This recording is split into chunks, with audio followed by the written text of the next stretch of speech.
Dovolím si vás privítať na diskusii neformálnej, na ktorej budeme riešiť zásadnú otázku, či je Slovensko krajinou pre mladých. Vítam tu všetkých mladých, ste tu absolútna väčšina. Ďakujem, že ste všetci prišli, nechali nás v štichu. Dokonca tam vzadu stoja, to je výborné, to tak akože potom ešte lepšie vyzerá. Ak sa dá teraz to nafoťte, natočte to, kým to je plné. Treba fotiť. Potom prípadne ešte z týchto prvých radov sa tam postavte, aby to ešte lepšie vyzeralo. My sme si túto diskusiu teda naplánovali tak, že to máme rozdelené na 20-ročných, 30 a 40-ročných. Ja som Samo Marec, ja som za tých 30-ročných. Tu je pán Jakub Tačín, dizajner, človek, ktorý veľmi rád robí veci poctivo. On je tu za tých 20-ročných. A je to zároveň teda aj kandidát na prezidenta Slovenskej republiky v roku 2034. Pán Tačín, vítam. Ďakujem, že ste prišli. A druhým účastníkom je Procházka. A vy ste kto? Vy právnik. No, ja som tu dnes hlavne ako poradca Kubovej kampane, lebo predsa len bude to druhý najmladší prezident v slovenskej histórii, tak potrebuje ešte trochu usmerniť. Tak no, takže Kubov, spolupracovník sa nám tu priplietol ako zástupca 40-ročných. Vítam, pán Procházka. Ďakujem pekne. Pôvodný účastník sa ospravedlnil. My takto, aby sme si stanovili najprv nejaký rámec, že o čom sa ideme baviť, máme tu takú otázku, čo to vlastne to Slovensko je. Pretože my sme tu z troch rôznych miest. Rado je Bratislavčan, Kubo je z námestova a ja tým, že som z Vysokých Tatier, ja sa pohybujem tak v strede, lebo tam je to také pekné, tam akože si žijeme celkom dobre, ale predsa len je to tam také menšie. Takže prvá otázka je, čo je toto Slovensko, Kubo? Ja som dúfal, že nebudem začínať ja, lebo toto som chcel tak, že na vás nejak nadviazať, čo poviete vy. Aj keď som to čítal, my sme si poslali najprv tie veci, o čom sa si budeme baviť. A nevedel som na tú otázku asi úplne odpovedať, že čo to pre mňa znamená. Je to niečo, na čo som napríklad ja, aj keď neviem si to možno pri niektorých veciach, ktoré zažívam, úplne vysvetliť, ale na čo som ja celkom hrdý, čo je veľkou časťou mňa, čo zo mňa neviem nejakým spôsobom ani oddeliť, aj keby som chcel. To znamená, že asi aj keby som sa odsťahoval alebo odišiel, tak stále som sa tu narodil, stále som tu prežil neuveriteľne veľa dobrých a pekných vecí. Ale fakt na to neviem nejak rozumne odpovedať. Takže ak ste čakali niečo rozumné teraz, tak to absolútne neprišlo a ja sa spolieham, že chalani si to pripravili, takže páni, pardon. My sme si to nepripravili, ale Rado určite bude vedieť odpovedať. Ja som si tam túto otázku pravdu povedať nevšimol, ale... Výborné, takto ako vidíte, my sme si to poslali, nikto sa nepripravil, to bude radosť. Hej. Ale že tak však spontánne, aby to aj sme sa tak uvoľnili možno, že Slovensko je priestor, ktorý spolu zdieľame. A ten priestor tvoria ľudia, inštitúcie, väzby medzi tými ľuďmi, zvyky, kultúra, jazyk. Pre mňa, že ja keď som skončil v Amerike školu a dostal som ponuku tam zostať, pracovať, tak som ju odmietol a vrátil som sa sem aj z časti preto, že čo pre mňa Slovensko znamená, ale sú to konkrétne veci. Je to moje rodné mesto, rodina, priatelia. Sú to miesta, že kde som, ako ešte keď som bol naozaj mladý, tak kde som chodil do školy, kde som chodil do kostola, kde som chodil s kamarátmi piť. Čiže ono to má aj hardware, aj software, to Slovensko, že sú to aj miesta, ktoré sa asi pre každého spájajú aj s nejakou nostalgiou a s nejakou vôňou, ktorá dokáže možno, že rozbehnúť nejaké spomienky, že sú také špecifické vône pre mňa aj v tej Bratislave, ktoré nie sú nikde inde.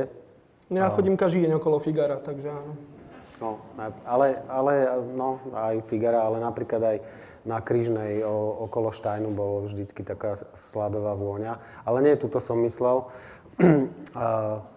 A tak, zdalo sa mi, že Kubo sa zase hlásil o slovo, tak by som ho nechal. Hlási sa Kubo? Nie, podľa mňa teraz sám. Ak sa nehlásíš, máme tu ešte jednu otázku, do ktorej chceme minimálne zabrdnúť a pri tom zabrdnutí by sme asi radi aj ostali. Neviem, do akej miery je to pravda, alebo je to len konštrukcia. Existujú nejaké dve paralelné Slovenska? To znamená Bratislava, možno ešte Košice, môžeme pridať také tie všeobecne veľké mestá a potom ten zvyšok? Do určitej miery áno, do určitej miery nie. Ja si myslím, že tie presahy tam sú medzi tými ľuďmi a väčšina tých ľudí tak príde do tej Bratislavy, ako aj vlastne my dvaja. Ale tie veci, ktoré ľudia riešia, sú podľa mňa naozaj diametrálne odlišné. Keď to ja môžem povedať za Oravu, tak je to tam tiež dosť cítiť, však my sme sa o tom bavili, že naozaj ľudia v tých regiónoch, menších obciach naozaj riešia iné veci a často veci existenčnejšieho charakteru, ako sa riešia sem.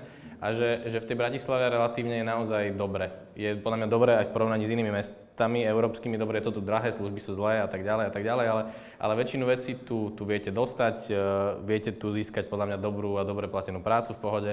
A takže preto aj mne tá Bratislava nejakým spôsobom nevadí, ale viem, že absolútne iné veci sa riešia u nás doma a neviem si asi úplne celkom možno ani predstaviť, čo sa rieši ešte v niektorých iných regiónoch, ktoré sú na tom asi horšie.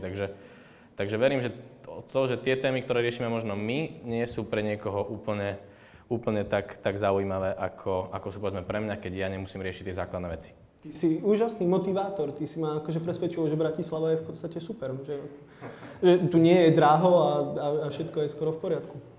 No, tak to som nechcel. Ako poprosil by som ťa, aby si ma nechal v tom pesimizme. Rado, ak teda príjmeme tú tézu, že to nejak takto je, hej? Lebo ja si to ako myslím tiež, ja keď chodím za priateľkou do Starej Ľubovne, tak tiež tam akože sa stretávam s úplne inými problémami. Je niečo, čo tieto dve Slovenská spája?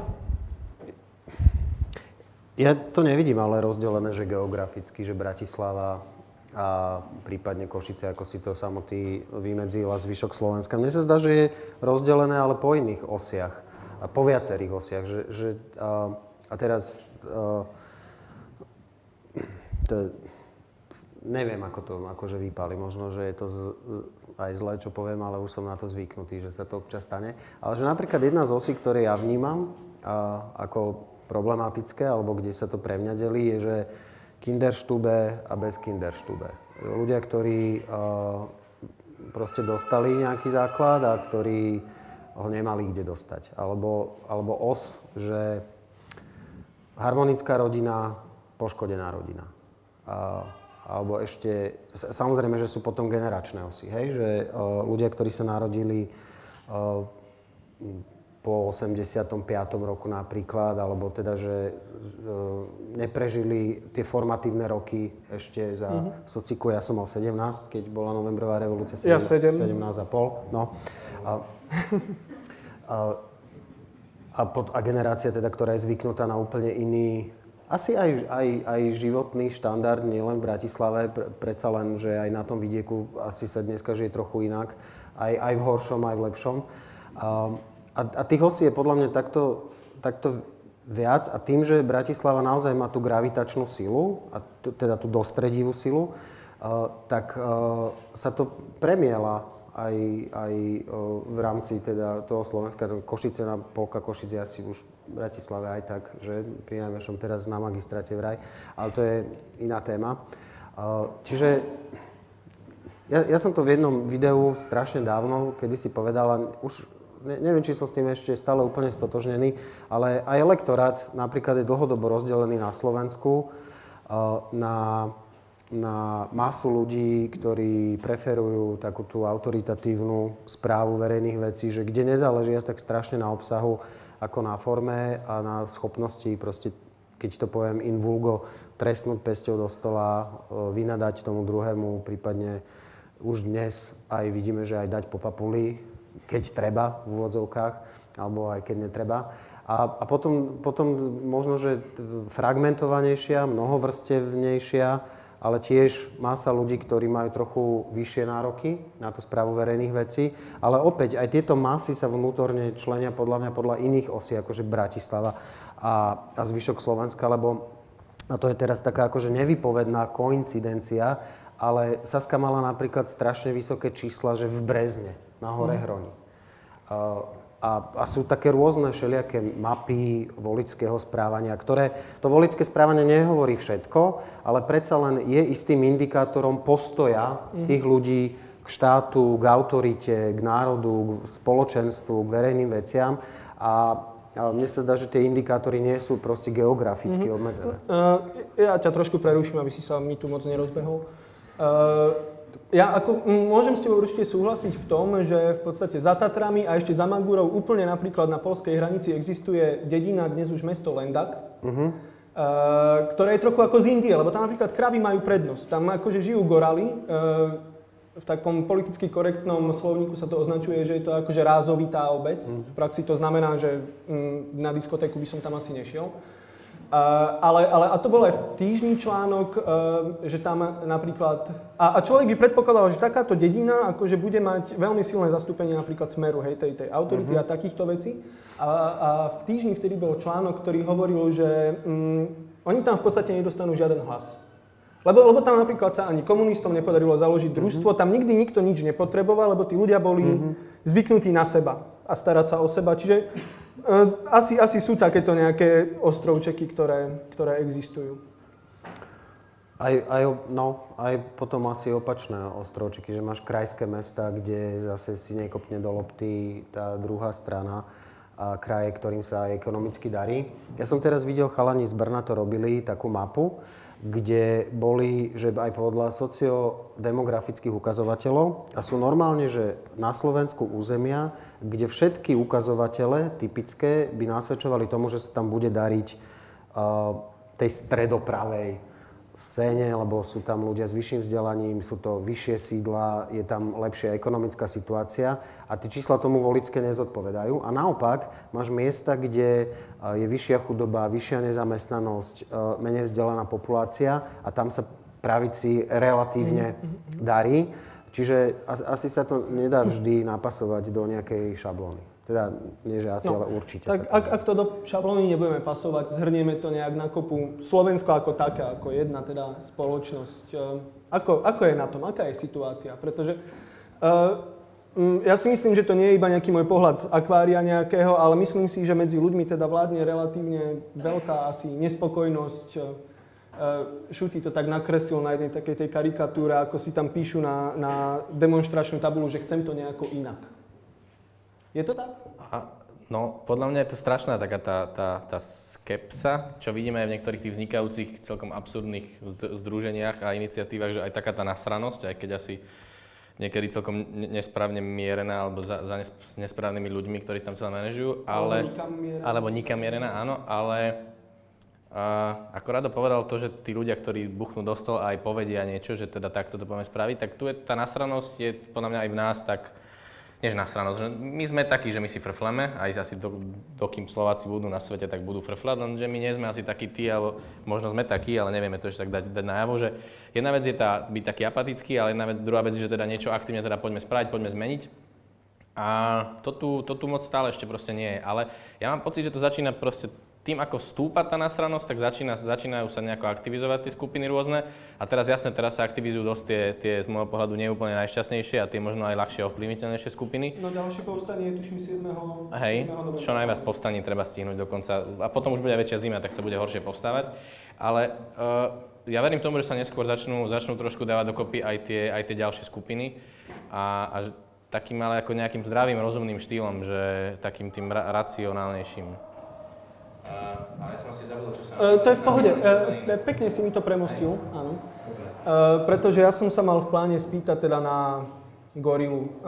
Nepotrebujeme riešiť, hej, že kto, prečo, ako, ale je to asi vec, ktorá rozkývala spoločnosť a ona potom akože nejak tak prispela k takej tej, ja neviem, či to nazvať občianska nestabilita, ktorú asi teraz trošku pociťujeme. Treba to celé akože brať vážne?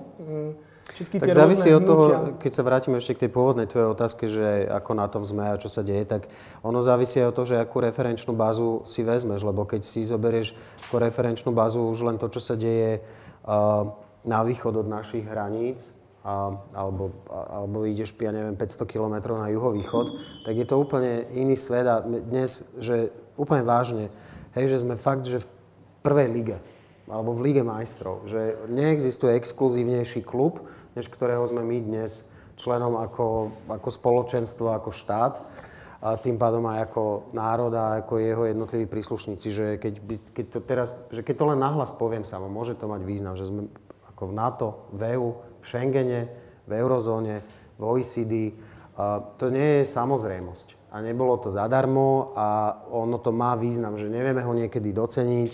Aj sa nám zdá, že však trošku špekulujme a ja som teraz jedného spolukandidáta počul na jednej debate povedať, že vlastne on by chcel pripraviť plán vystúpenia z EÚ a pritom je to ako naozaj, že naozaj nám to dáva záruky, ktoré nám ešte o 10, 15, 20 rokov môžu chýbať, ak ich nebudeme mať. Ak ich budeme mať, tak... Čiže, vieš, že podľa toho, že s čím to paráme. Napriek tomu je jasné, že Havel povedal pred mnohými rokmi, že blbá nálada bola vtedy v Česku, asi ich neprešla a minimálne teda po minulom víkende nemá dôvod ich prechádzať, tá blbá nálada. Ale my tiež sa tak trošku, ako keby, že sme sa motali, uviazli sme v nejakých taký sme nejaký zaseknutí a všetko je vlastne, že aj vy, keď komunikujete so svojou partiou na Facebooku, alebo však ja Jakuba nemám medzi priateľmi, ale teba, hej, že...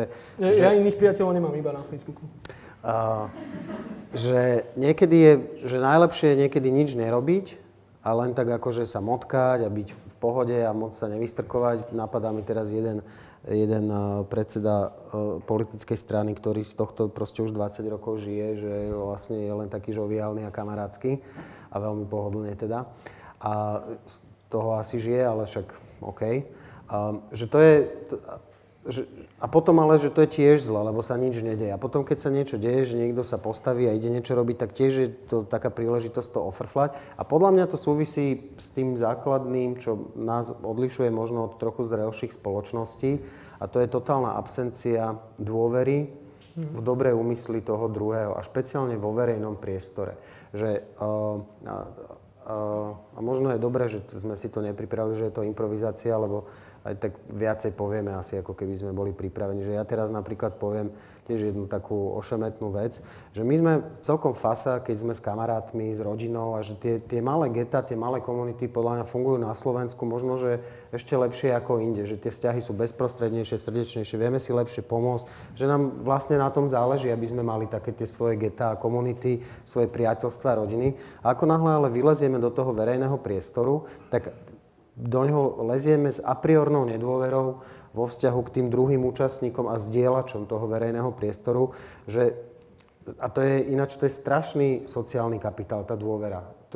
Potom je treba menej peňazí na obsluhu tých inštitúcií, je menej pravidiel treba prijímať, je to celé prehľadnejšie, lebo sú niektoré fundamenty akože už sedimentované v kultúre tej spoločnosti a dá sa o ne oprieť a fungujú tie veci mnohé prirodzene. Dnes my potrebujeme akože všetko regulovať. Ja viem, že toto nie je dobrý príklad, ale mne to dnes zase napadlo a napadá mi to v tom parlamente akože pravidelne, že dneska sme zase prijímali zákony o tom, aby sa dôstojne a správne nakladalo so symbolikou paralympijského hnutia. Hej, že na toto my potrebujeme zákon, aby bol upravený spôsob, akým sa používa symbolika paralympijského hnutia. A keď nad tým rozmýšľam podrobnejšie, tak asi áno.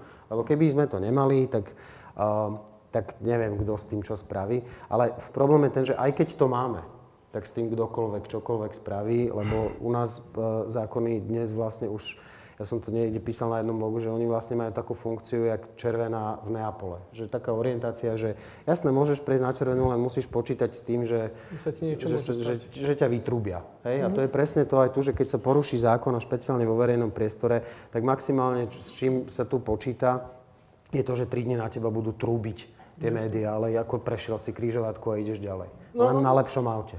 Ku pomenovávaniu problémov, takto radom to ešte sa dostaneme, určite nedodržiavanie zákonov tam zaznie. Ak sme si teda nejak tak definovali každý, čo pod tým Slovenskom vidíme, Kubo, ty si asi optimista, predpokladám, že ho máš rád.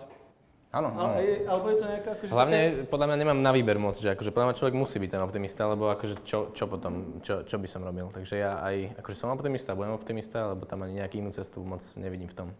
A čo sa týka Slovenska, akože máš to rád, alebo je to nejaký taký, že love and hate relationship? Ja to mám veľmi rád a mňa práve že fascinujú aj tie naše negatíva, alebo aj tie veci, lebo ja niekedy na tým naozaj žasnem, že čisto z takého hľadiska mi to príde niekedy mi to príde vtipné, niekedy možno viac smutné, ale je to také, že keby sme boli možno úplne taký nudní, dokonalí, tak ma to až tak nebavilo. Ale tak ako Rado povedal, že dobre, že sme v tej EÚ, sme všade vlastne a dlho sme riešili vždy nejaký taký ten náš problém, že dobre, nechceli sme komunistov, nechceli sme potom Mečiara, chceli sme EÚ, chceli sme NATO, chceli sme euro, chceli sme Schengen. Dobre, teraz to už máme. A teraz by mal prísť teda ten čas, že už by sme mali začať sa tak nejak my trochu upratovať. A tam s tou dôverou tiež úplne súhlasím, ale myslím, že tam je akože viacero tých takých procesov, ktoré by mohli a možno mali nastať, ale že teraz je ten čas, kedy už sme to tam dotiahli napriek tým všetkým veciam, čo je tiež podľa mňa obdivuhodné na našom národe na Slovensku, že z tej pozície, z ktorej sme my šli, že sme dokázali sa tam proste viac nárovno prísť a tak. No, až absurdná možno, že to až, by to asi nikto nepovedal, že to podarí, ale že teraz zase sme ako keby, že my, a pokiaľ asi nemáme takú nejakú vec, nejaký taký ten cieľ jasný, že my si ako keby niekedy sami nevieme možno úplne povedať. Alebo že, čo mne skôr chýba, že tu nie je niekto, kto by ten cieľ vedel nejako sformulovať. Čo ideme teraz spraviť? Čo chceme mať z toho Slovenska? Ako to tu vôbec chceme mať? Že my to ani nevieme. Že keď sa spýtame tuto každého, by sme sa spýtali, že čo mňa fascinuje tá otázka, keď sa to mňa pýtajú, čo je typické pre Slovensko? Keby ste mali nakresliť Slovensko, čo nakreslíte? Akú vec? Vizuálnu proste. Čo je taká drobnosť, ale my nevieme ani toto podľa mňa povedať. A ty si nakreslil čo? Bali sme sa na to minulé, nevedel som tiež. Nevedel som na to povedať nič. Došli sme k tomu, že slovo pracovitosť nejako zmotnené asi, by sa k tomu možno hodilo. Ale že my nevieme, my sami nevieme seba uchopiť, že čo sme, kto sme, kde sa uložíme, že či sme bližšie k Čechom chceme byť, alebo či sme my skôr akože pracovití ako tí, alebo sme, akože my ani toto nevieme. A že možno teraz je ten čas, keby sme sa my nejak tak upratali trošku. Neviem, že či to nevieme, alebo že či to nevieme v rozsahu, v akom to potrebujeme vedieť, ale je na to taká akože celkom pekná výpovedná anekdota. Asi si to niektorí pamätáte, ale mnohí určite nie, že Únia vydávala také pohľadnice, kde sa mal každý národ nejakým spôsobom, prepáčte, to je akože vtipné. Ja viem. Kde sa mal každý národ akože parodovať. Hej, že mal na seba vymyslieť niečo, čo je že jeho zlá vlastnosť. A ja som to neveril, že budú schopní to nakoniec fakt dať. A oni dali akože naša zlá vlastnosť, mali tam Taliani, že dochvíľnosť, hej, a štedrosť, že Holanďania. Proste naozaj, že si schopní zo seba urobiť srandu. A my sme dali, že naša zlá vlastnosť, že pohostinnosť, hej, že my sme akože príliš pohostinní. Ja som si, že odpadnem, pretože čo by som ja dal teda, keď už som si takto akože spravil mostík, tak ja by som dal ohľaduplnosť, lebo to si myslím, že nám fakt chýba, že v tej bežnej medziľudskej komunikácii, ako v obchode, na ulici, na pošte, na úrade, kdekoľvek proste sa stretneme, akože ľudia, čo sa nepoznáme, tak je strašná hrubosť podľa mňa v tých mravoch a ja to, možno, že to opakujem príliš často, ale je to pre mňa dôležité, že ja som sa veľa naučil aj o živote od ľudí starších, ako som ja, na ktorých som mal šťastie, že ja som mal akože dobré vedenie. A profesorka Krsková mi vždy hovorila takú jednu vec, že bez dobrých spôsobov a bez vzájomnej ohľaduplnosti a bez takých jemných mravov sa proste nedá žiť v tej spoločnosti, lebo fakt je to záťaž na psychiku stretávať sa s cudzými ľuďmi a nemusí byť istý, že aspoň niektoré základné pravidlá platia. Aj teraz Paul Johnson mal, myslím, rozhovor v týždni, myslím, že to bolo, nie som si tým úplne istý, ale myslím, že to bol Paul Johnson minulý rok a on hovoril, že dobré spôsoby sú znakom vnútornej milosti.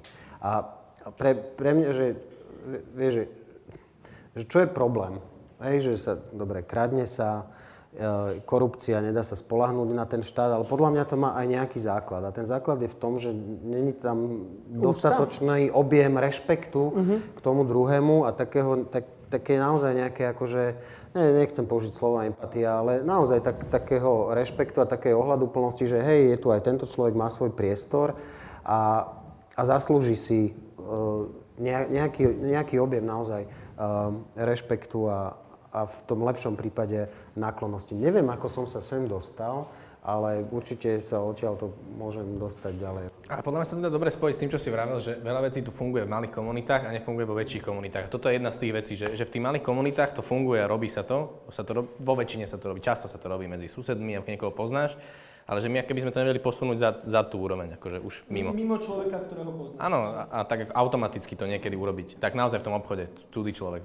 Ináč, toto je podľa mňa, že ty si hovoril o tých veciach, ktoré sú aj zlé, že aj tie sú fascinujúce. A Miro Beblavý kedysi 2-3 roky dozadu robil aj s Robom Žitňanským také, že nové idei pre Slovensko sa to volalo. A tam sme sa stretávali asi 12-15 a mudrovali sme, hej, že sme viedli dišputy. Ale ako, sorry, že to takto poviem, ale že fakt, že relatívne kvalifikované a vedené s dobrým úmyslom. A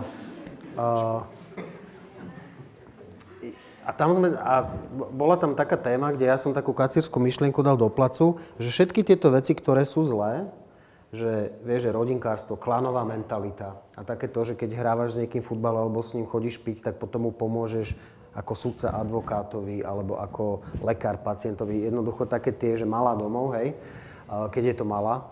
Takže to je, že to ubližuje tej spoločnosti, ale zároveň si ja myslím, že sa nám to, keď sa rozpadne súčasná architektúra inštitucionálna, podľa mňa sa to stane, ale nejdem teraz akože byť apokalyptický a podľa mňa je to neudržateľné, jak je to teraz, tak to sa môže v istom zmysle, keď tú negatívnu energiu primeňme na pozitívnu, ukázať ako dobré, že sme zvyknutí si pomáhať v tých malých komunitách a že je paradoxne samo, lebo si sa na to pýtal raz, že tu sa nedá tak spoľahnúť na štát ako napríklad v západnej Európe.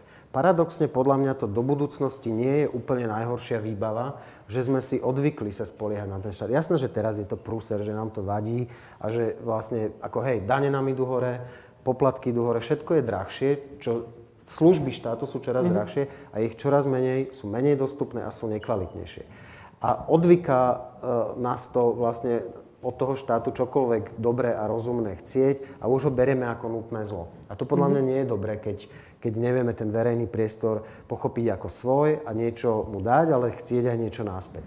Ale zároveň hovorím, že, a to je ten optimista vo mne večný, ale to si nemyslím, že je zásluha, ináč Kubo, že podľa mňa to má človek tak chemicky nastavené, že buď je melancholik, alebo je, nejdem byť teraz ezoterický, ale že to ani nie je zásluha, že to človek proste má nejaké vnútorné nastavenie a ja mám takú psychohygienu, že vlastne je optimista v zásade za každých okolností, čo je asi len zle informovaný pesimista. A to som len teda chcel povedať, že sa to za istých okolností môže ukázať aj ako výhoda. Tá schopnosť naozaj, že fungovať ako klan, ako rodina, a len keby sme, a to súhlasím, že keby to bolo také koncentrické, že by sme boli schopní tú priateľskosť a družnosť, ktorú v sebe máme, schopní rozšíriť aj možno na väčšie komunity. Ono sa to už aj trošku deje, alebo nie teraz, ale dlhodobo, že spolky rôzne, a obecný život a tak ďalej, ja tam vidím akože priestor preto, aby sa tá negatívna energia, aj tá. A to som strašne rád, že nie som prvý, ktorý to povie, že aj tá násratosť, že sa môže kanalizovať do niečoho pozitívneho. Je dôležitý ten prvok toho, že my, a to tiež už nejak zaznelo, ale ja to chcem povedať tak vulgárnejšie, že my stále rátame s tým aj pri týchto veciach, že niekto s nami ide vydrbať, takže my nechceme preto ísť do nejakých širších vecí, lebo chceš to mať iba tak okolo seba, kde chceš ustriehnúť. No máš pocit, že niekto iný by to chcel nejako zneužiť a že by ťa chcel. A tým, že vlastne aj tak historicky, aj stále vždy tu niekto bol, aj tak, aj to je jedno, že či sa to tak aj mediálne stále tak promuje, že stále niekto iba nám niečo nejak zle robí a tým pádom to máme my aj tak v hlave. A to súvisí s tou dôverou, že automaticky neráta, že niečo dobre spravíš, že ráta, že sa ti iba 6-krát zle niečo stane z toho. To je tá základná otázka, že či tá dôvera náhodou nie je iba jedna a že či ako už nebola stratená, že či v tom nie je problém. No, ale dobre, však jasno, že dôvera bola sklamaná nie raz. Znova a znova, keď si to zoberieš. A ja som to aj hovoril ľuďom, že ale vy nemôžete teraz prísť a povedať, že tak dajte nám ešte jednu šancu, že teraz už to bude dobré, lebo to nefunguje. A hlavne to nebude dobré bez toho, aby sa nezaviedli niektoré základné veci, ako typu, že zodpovednosť za to, čo robíš v tom verejnom priestore. Ale my sme to tak širšie, myslím, s Kubom pochopili, že tá dôvera nie je akože k politikom, hej, lebo tam je pre ňu ako minimum dôvodov, ak nejaké sú, ale dôvera vieš, že ten verejný priestor je oveľa štrukturovanejší a vyskytuješ sa v ňom strašne často aj bez toho, že by si musel na nejakého živého politika naraziť. Teraz ty už akože, už keď máš tieto spoločenské úlohy, vieš, aj v Lampe, aj tu a ešte teraz... Lampa je to slovo, ktoré tu nemalo zazniť. Nemalo, no vidíš, a ty si ma oslovil ako...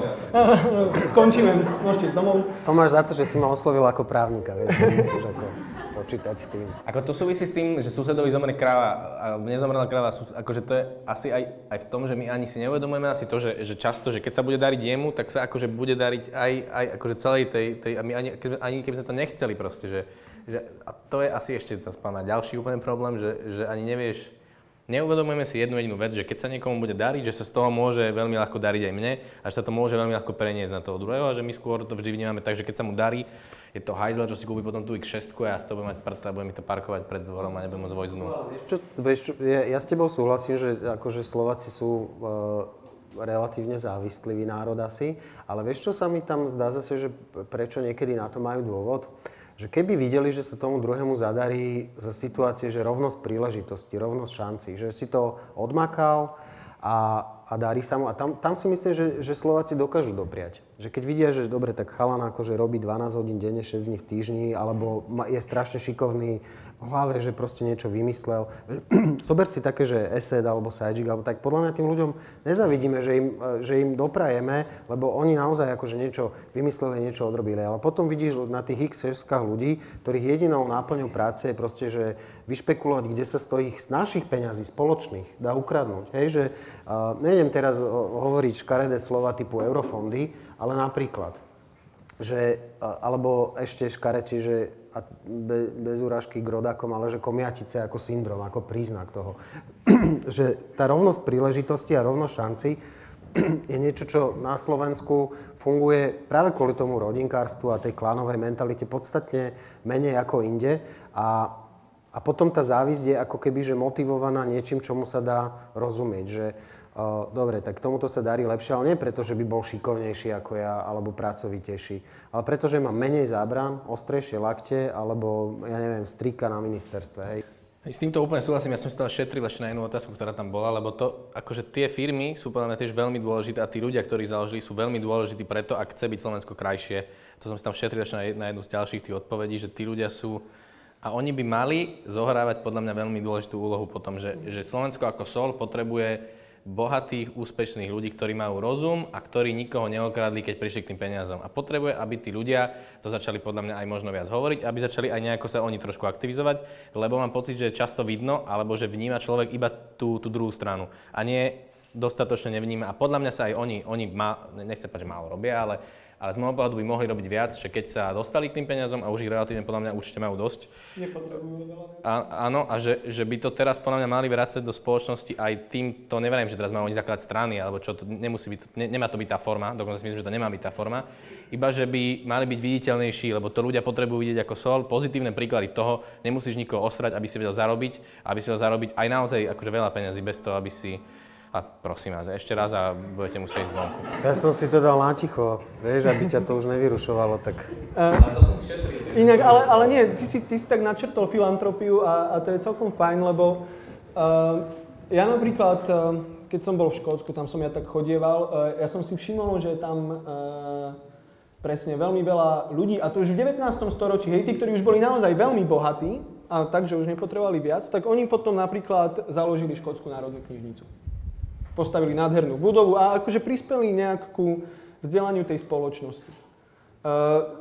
Napríklad potom druhá vec je, že bývali sme my teraz v takom hoteli, ten sa volal že Royal Scots Club a ten klub to je akože naviazaný v podstate na armádu a je to taký tradičný, ktorý existuje už nejakých 150 rokov. A pred tými 150 rokmi, ja neviem, písal sa tu asi Kukučín, Hviezdoslav, hej, riešili sme ťapákovcov, ktorí sa akože skrývali za pecou. Že či to náhodou potom nie je tak, že Slováci sú, to je moja formulácia, nejaký akože menej spoločensky gramotní, alebo tak nejak? A podľa mňa práve to vidno, že už sa to začína robiť, že podľa mňa napríklad Galéria Nedbalka je krásny príklad toho, že niekto, kto zarobil peniaze, získal peniaze vlastnou hlavou, zarobil peniaze vlastnou hlavou, že proste normálnym spôsobom sa dostal k peniazom, úspešnou firmou, svetovo uznávanou, dal to naspäť spoločnosti, podľa mňa akože naozaj, že jednou z tých dobrých fóriem, že Galéria Nedbalka je jeden že to je podľa mňa krásna lastovička toho, že by to mohlo tak ďalej ísť aj týmto štýlom, nie teraz, že každý bude zakladať galériu a všetko pôjde iba týmto smerom, ale že podľa mňa to už vidno, áno, že už sa niečo začína viacerí z tej spoločnosti začínajú robiť podľa mňa zaujímavé kroky v rôznych mestách, že tam už niečo také vidno. Podľa mňa by toho proste malo byť viacej. A tá spoločenská gramotnosť nižšia, keď hovoríš samo, tak podľa mňa to súvisí s tým, že my sme si odvykli, a neviem, či sme niekedy na to boli zvyknutí, že či nás to komunisti odvykli, alebo to tu nikdy nebolo, že ten verejný priestor neberieme ako niečo, čo nám patrí, ale ako niečo, čo nepatrí nikomu. Že preto sa toľko kradne, lebo to je ako keby, že z cudzieho. Vieš, že to nikomu nepatrí. A teraz mi niekto hovoril, na východe som bol minulý týždeň a niekto mi hovoril, že oni si fakt tí ľudia myslia, že tie peniaze, že to sa niekde, akože to vláda niekde má, takú veľkú sípku a že z tej sípky sa to dá zobrať a rozdeliť a že vlastne dobrá vláda je tá, ktorá tú sípku otvorí a proste prinesie z nej ľuďom tie peniaze. Ale v skutočnosti vláda nemá žiadnu tlačiareň, ale nemá sípku, kde by tie peniaze proste, vieš, že oslík otrasa. Že mu povieš, že oslík otrasa a sú dukáty a dajú sa rozdať. A že musia sa najskôr tie peniaze niekomu zobrať. A keď už sa vezmú, tak sú spoločné, hej? A to je aj ten verejný priestor, že keď ide človek túto 50 km, 20 km do Rakúska, tak tá starostlivosť o verejný priestor je tam na inej úrovni ako u nás, lebo tí ľudia to berú ako, že to je naše spoločné vlastníctvo, máme k nemu nejakú zodpovednosť. A u nás vlastne však o ten verejný priestor sa má starať obec, štát. A teraz akože jasné, začínajú už aj tu také rôzne svojpomocné aktivity. Aj si z toho niekto robil na Facebooku srandu, že vlastne takéto hipsterské pestovanie paradajok vo vnútrobloku. A ja by som to práve že nezhadzoval. Mne sa to zdá, že to je práve že to je prejav starosti o to okolie, v ktorom žijeme a taká úplne akože normálna, zdravá aktivita. Ja mám dokonca pocit, že také aktivity, ako je napríklad zelená hliadka, alebo keď tu na Kamennom námestí Zábradlia, tuším, natreli, to dokonca... Akože ono to v podstate už vyplýva možno aj z frustrácie ľudí, lebo vidia, že akože v tomto štát absolútne zlyháva a vlastne preberajú tú jeho rolu. No, či to nie je tiež taký... No? Sorry, že ti skáčem do reči, ale že jeho rolu. Že preberajú jeho rolu. Je to primárne jeho rola a mala by byť? Že vlastne to, že ako ten priestor okolo nás vyzerá, už keď začnem, že fakt, že banalitami, že trávnik alebo chodník a tak sám... A ja sa ti nečudujem, ja mám tiež ten sklon, tak si hovorím, že vlastne preberáme rolu štátu. Otázka je, že či vlastne je normálne, aby štát mal túto rolu, keď to dokážeme spraviť my sami. Je čudné, keď si na to berie peniaze a tú službu neodvedie. To beriem, to je akože choré. Otázka je, že či by sme mu na to mali dávať peniaze, aby to robil, keď si to možno, že lacnejšie, efektívnejšie a lepšie vieme spraviť sami. A to je vec, ktorá nám chýba, taká tá dvížnosť, a schopnosť si povedať, že prečo by toto mal robiť štát, prečo by sme to mali vôbec delegovať na nejakú takúto mašinériu, keď je tam veľký, vieš, že to 1 euro, ktoré sa od nás vyberie, tak strašne veľa desiatok centov stojí vôbec výber toho eura, potom jeho redistribúciu. Dopravenie na konečnú stanicu, tá obsluha systému. Nehovoriac o tom, že každý, kto obsluhuje presun toho eura, mám pocit, že by mala akože niečo jemu zostať, sa mu prilepiť na pršteky. Podľa mňa je pri tomto všetkom strašne dôležitá skúsenosť a to je tiež vec, ktorá sa vytrácala. Či to súvisí s peniazmi, s daňami, s odvodmi, s hocičím. Nemáme na školách, ja som teraz ešte doktorant, tak ja som jediný z vás, ktorý asi tam ešte aj je nejako, že ja som ani nemal, ani mi to a keď si mi predstavíš, že ešte dobre, my sme chodili na Gimpel, že to bolo možno iné, ale že naozaj by to mal byť na škole, že ti mal vysvetliť, že ako to funguje, aj s tými peniazmi, prečo platíš tie odvody, koľko stojí zdravotná starostlivosť, že to nie je lacná vec, čo tiež ľuďom nedochádza, že naozaj to niekto platí všetko, ten doktorov pláda, že to nie je tiež taká vec, že to nejako funguje, to sa reálne proste platí. A na to tiež ľudia ani to nemajú v hlave nikde, ani to nik proste nejako racionálne možno nevypočíta, že fakt toto toľko stojí, tú nemocnicu vykúriť a všetko. Čo sa týka tých aktivít, mňa strašne rozčuluje, keď to niekto nazýva tými hipsterskými vecami, neviem, pretože možno ja vyzerám ako hipster, ale lebo to je podľa mňa prirodzený prvý krok k tomu, zastane tá skúsenosť. Ja prídem, ja si to upracem, mňa to správne naserie a potom ten druhý krok bude, že tí ľudia pôjdu do tých mestských samospráv a tretí krok bude, že oni pôjdu aj úplne hore do tej politiky podľa mňa, ale musí to byť tá prvá vec, že on to si musí sám spraviť a že si to vyšlape. Ja v tom vidím tú šancu našu, že v tých komunitách, že sa tí ľudia začnú sami aktivizovať a postupne oni sa budú snažiť niekde dostávať, lebo to budú chcieť Možno nebudú, verím tomu, že budú chcieť meniť aj na tej inštitucionálnej úrovni a že aj sa to podľa mňa deje. Ja poznám 2, 3, 4, 5, ktorí už minimálne chcú ísť do lokálnej politiky a podľa mňa akože krok z toho bude, že sa vykryštajú ľudia, ktorí to budú chcieť ísť robiť aj hore.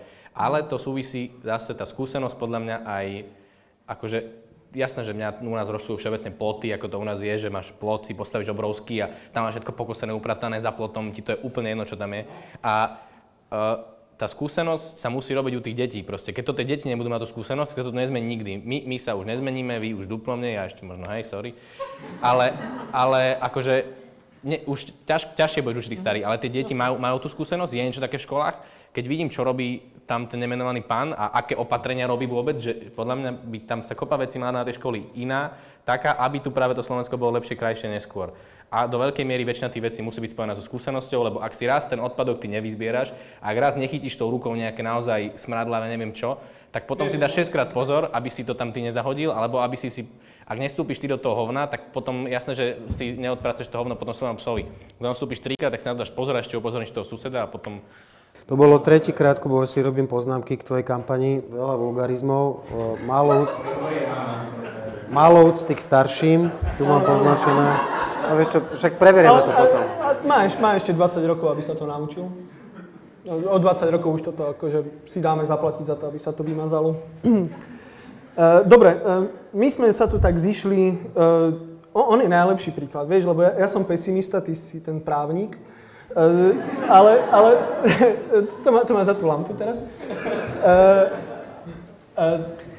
Pretože že akože nejak sa snažíme, ja neviem, že či pomenovať, alebo urobiť nejak veci lepšie. No a teraz prečo to tak je? Hej? Lebo väčšina ľudí na to totálne kašle, alebo má úplne iné starosti. A ak človek akože začína a je nejaké malé dieťa, ktoré nevie nič, a v istom bode potom sa zrodí. To je jedno, že či zaujímavé veci, akože spoločenské, verejné, politiku, to je jedno. U mňa to napríklad bolo, ja si pamätám, v 98. hej, to som mal 16 rokov, voliť som nemohol, ale akože keby som mohol voliť, tak by som vtedy proti tomu Mečiarovi odvolil aj za celú rodinu. A to bol taký moment, kedy vo mne sa to ako spustilo. U teba to bolo čo? Zase, tam je podľa mňa strašne dôležitá skúsenosť, že musíš mať tú skúsenosť, vidieť to, ideálne to možno aj zažiť, alebo niekto okolo teba, že sa niečo zmenilo po tom, čo on urobil. Verím tomu, že strašne veľa ľudí vie odradiť, možno tá nejaký ten prvý taká vec. Ja si myslím, že každý to v sebe má, že keď ho niečo hnevá, že chce niečo urobiť, aby to bolo lepšie. Ja si myslím, že to je prirodzené v človeku, alebo by to malo byť. Možno nemá každý, podľa mňa to má väčšina ľudí. Ide o to, že či, možno keď bol dieťa, kedykoľvek, či mu zoberiete tú sílu z neho. Či mu to povedia rodičia, nerob to nikdy, nepodarí sa ti toto jedno. A ten pozitívny príklad, ak vidí on okolo seba, podľa mňa to vie urobiť extrémne divy do budúcna. A môže to byť strašne malá vec. Ja som to mal s našim riaditeľom Gimpla, ktorý bol taká povaha a je taká povaha, že keď sa niečo vymyslí, je to dobré a ja som do rokom si tú jednu vec, ktorú sme my robili, som mal vtedy 14 rokov alebo 13 a on z brusu povie, hej, a ideme to spraviť a nerieši to a my sme to reálne spravili a u mňa to bola taká prvá vec, že vtedy som videl, že sa a že ma ešte niekto vnímal normálne vážne, čo tiež bola ďalšia pre mňa veľmi taká pozitívna vec. Takže ja si myslím, že každý to v sebe má, že podvedome to, lebo to je prirodzené, že chceš to mať nejako lepšie, že ti to vadí. Ide iba o to, že ty už prestaneš veriť tomu, že to vieš zmeniť. A čo najdlhšie v tých ľuďoch udržať tú vieru, že to viete zmeniť a oni to vedia všetko zmeniť. Ide iba o to, že každý, že koľko dlho vydrží šlapať do toho kopca. Ale ak sa tam rozhodne šlapať, tak ja verím tomu, že vie zmeniť naozaj všetko, ak to vie vydržať šlapať úplne hore. A tam už zase musí ísť do toho aj rodina, aj tá škola, aj tie veci, všetky, ktoré na teba vplývajú počas toho prostredia a celé to prostredie. Ale verím tomu, že to vieš vyšlapať proste. A že každý začne šlapať. Niekto si vypije to pivo skôr, niekto až hore, ale každý podľa mňa začína. Ty máš tých 20 rokov, že? 23 už. No, to je jedno, dobre. Tak počuli sme názor 20-tníka. Rado, ty si mi teraz tak si sa na mňa pozrel, tak už som ťa naštval. Ne, ešte ne. Ja som študoval iba veľmi chvíľu, tak som si na Erasmy odbiehal do zahraničia, ty si tam strávil oveľa dlhšiu dobu. Bolo to pre teba nejakou inšpiráciou? Alebo to máš tak nejak prirodzene? Ja by som podpísal vo veľkom rozsahu to, čo Kubo hovoril, aj to potom použijeme, Jakub, vo vhodnom čase. Som rád, že je to zachytené, lebo to sa zíde. Ja tiež si myslím, že to je o tom odhodlaní, že cíkať aj proti vetru, aj keď sa nedarí a že nakoniec proste sa zadarí. Ale to je iná téma. Pýtaš sa na ten spúšťací mechanizmus záujmu o verejný priestor. A tam si myslím, že rodina fakt je taký, akože, že tie impulzy, ktoré dostávaš. Ja som mal také to bolo asi zvláštne, že neúplne typické, že ja som od malého decka čítal dospelé časopisy, lebo otec to nosil z tlačiarne, že ja som... Áno, tiež ma to... Ja som čítal, že všetko, hej, že svet socializmu, život, Slovenka, 100+1 zaujímavosti, Roháč, ale naozaj, že ako od 10 rokov. A tak nejako som vlastne, že aj sa mi asi jazyk upravil, a film a divadlo napríklad. A potom som vlastne začal písať. Že ja som mal 16 rokov, keď som začal písať do Smeny a také tie akože insitné komunálne veci. Minule som sa s tým Maťovi Dubecimu zveroval, že čo všetko som ja popísal, a čo asi ešte v nejakých archívoch bude, žiaľ, ale neboli to akože, práve že to boli také, že už, vieš, bola perestrojka a teda prestavba a glasnosť. Čiže už bolo, akože už sa končila normalizácia, to bol 88. rok, tak ja som akože sme chodili po čundroch a ja som napísal do Smeny, že není to dobre v tých kempoch zariadené, že toto a toto by sa malo zmeniť. A potom ma požiadali ešte o niečo a normálne, že som ako začal písať a potom to vlastne som sa dostal v 91. roku. V 90. roku že vznikli nejaké politické strany, vznikla aj jedna konkrétna a mala aj mládežnícku organizáciu a mňa tam zavolal, Jano Hajteštuje a my s Janom Hajtešom sme tam akože toto robili punkové veci. A ja som sa začal akože angažovať. Po roku ma to prestalo baviť. Sorry, že je to také dlhé, len ono to ani pointu nemá, vieš, aby som... No, dobre. Ale že... Výborne. Že mňa to prestalo potom baviť, lebo ja som mal 19-20 rokov a zrazu som začal chodiť ako pridružený člen na predsedníctva KDH. V 19 rokoch. Kariérny politik. No a teraz akože ja som si hovoril, že kokso, že čo mi šíbe, že chalani sú vonku, hráme sa na partizánov, to bolo tak, že proste dojdeš, všetci si dáme jeden fernet a potom ten posledný pribehne a hovorí, že bacha Nemci, tak musíme ho rýchlo otočiť a utekáme preč. A toto, keď sme dali takto sériu po meste, tak sa nám raz stalo. A to je ináč, vidíš, to bola vlastne moja prvá revolúcia, alebo druhá, že jeden večer sa nám stalo, že sme strašne veľa bolo Nemcov po meste, čiže sme museli ako z veľa krčem utekať. Potom ste sa až plazili. A dobíjali sme sa do starej Národnej rady, že sme sa hrali, že máme akože pištolky v rukách a tak sme obsadili tú bránu a normálne, že zaflekovali dve policajné autá a môjho kamoša Maťa Váhančíka normálne, že opreli o kapotu s kvérom a začali akože robiť akože dusno, ale ja už vtedy som študoval na právnickej fakulte, čiže som mal tú elokvenciu a som chlapcom povedal zeleným, že pani, že my sme mali dneska skúšku a že trošku sme to prehnali tým, že odpustie nám to a tak. Čiže úplne som to vybavil bez všetkého. A na druhý deň ráno sme boli vo Fan rádiu. Fanko hlásilo, že gerilová skupina, ako v takých že vtipných správach z tých policajných zvodiek, že gerilová skupina prepadla Národnú radu a že to boli nejakí výrastkovia, tak teraz by som sa mal asi zastaviť, že nebudem pokračovať v tejto príhode. Ako to ja, aby som ti to trošku uľahčil, tak... No, ale dopoviem to, že potom vlastne tá punková identita vo mne prevážila. Ja som sa vzdal tých funkcií hneď a venoval som sa potom akože kamarátom a futbalu a asi v nejakom malom rozsahu aj škole. A potom som sa vlastne že bránil návratu do toho politického priestoru úspešne ďalších 15 rokov. Až som sa nakoniec neubránil. Mm-hmm. Ja, aby som to trošku odľahčil, tiež som sa takto dostal do správ, aj keď to bol iba lokálny dvojtýždenník. Na Silvestra sme zase vítali nový rok a potom tam bol článok, že nezodpovedná opýta mládež hádzala petardy po ambulancii. Petardy po ambulancii? To porovnávaš s útokom na Národnú radu? Tak to bola moja malá revolúcia. Preto ja nie som tam, kde ty si, vieš. No. Kubo, máš nejakú zábavnú historku, ktorou by si chcel zničiť renomé pred voľbami? Inšpiráciu máš. Nie, myslím, že moje sú drsnejšie, takže nemôžem hovoriť nič. Tie pekne si hovorí. Hej, nič, ja som dobrý. Ja napríklad som si politickú kariéru zabil niektorými vecami, ktoré som už napísal, takže ja som zdiskreditovateľný do 5 minút v Google, vieš. Vieš čo, tento národ nemá takú pamäť, že by to, podľa mňa, vieš čo, keď tu môžu byť iné typy, tak ja od teba by som sa nebal, že by si mal zahatanú tú cestu. A ani ťa tam nelákam, teda, vieš, že tak, aby to... Neber to, tak ani ťa nemám kam lákať, no. Mne bola predvčerom na Facebooku normálne, akože in your face položená otázka, či sa nechystám do politiky.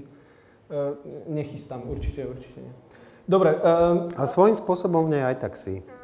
Vieš, že keď ju zoberieme tak širšie, tak tá politika je naozaj, že, vieš, že starosť o verejné veci a tam mám pocit, že neviem, že či chtiac alebo nechtiac, ale máš proste nejaké slovo, nejaký hlas, ktorý má váhu, lebo to ľudia počúvajú, máš vplyv, čiže...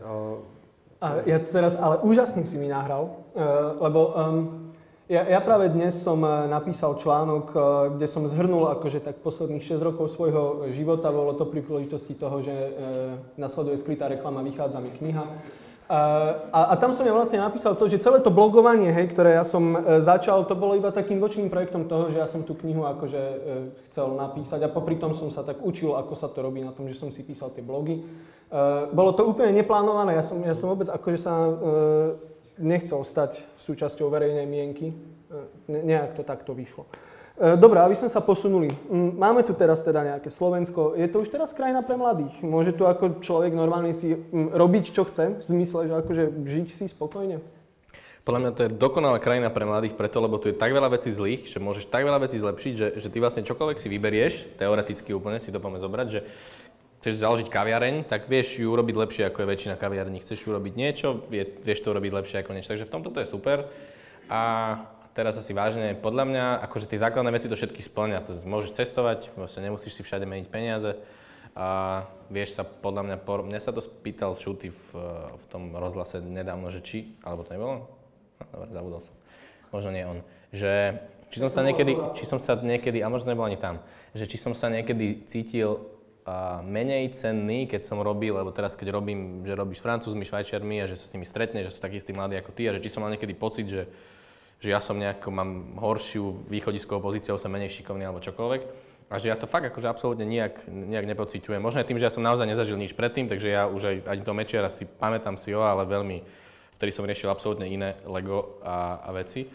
Ale že som ja nikdy ten pocit nemal a pre mňa to akože absolútne nie je zlá krajina pre mňa.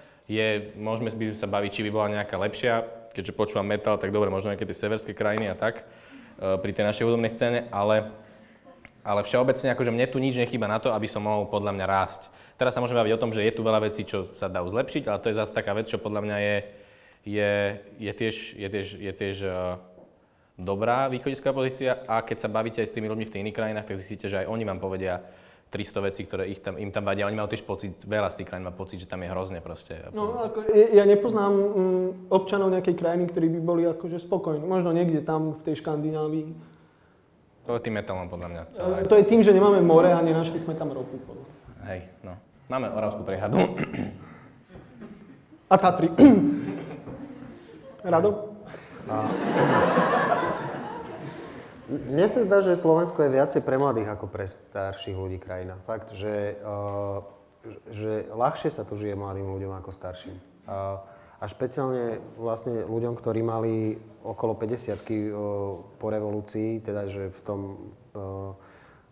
Môj otec je napríklad ročník 39 a mama 41, že tam tá generácia, ktorá vlastne bola ako keby, že v strede alebo smerom ku koncu produktívneho veku, tak už sa nevedela akože v priemere, hej, že nemusí sa to týkať mojich rodičov alebo rodičov mojich známych, ale že v priemere sa už nemala možnosť tak chytiť. A ja som práve, že keď sme mali tie že nové idei pre Slovensko, tak ja som tam napríklad hovoril, že mám pocit, že že nie sú pravidlá nastavené tak, aby sa mladým ľuďom darilo práve kvôli tej absencii rovnosti šanci.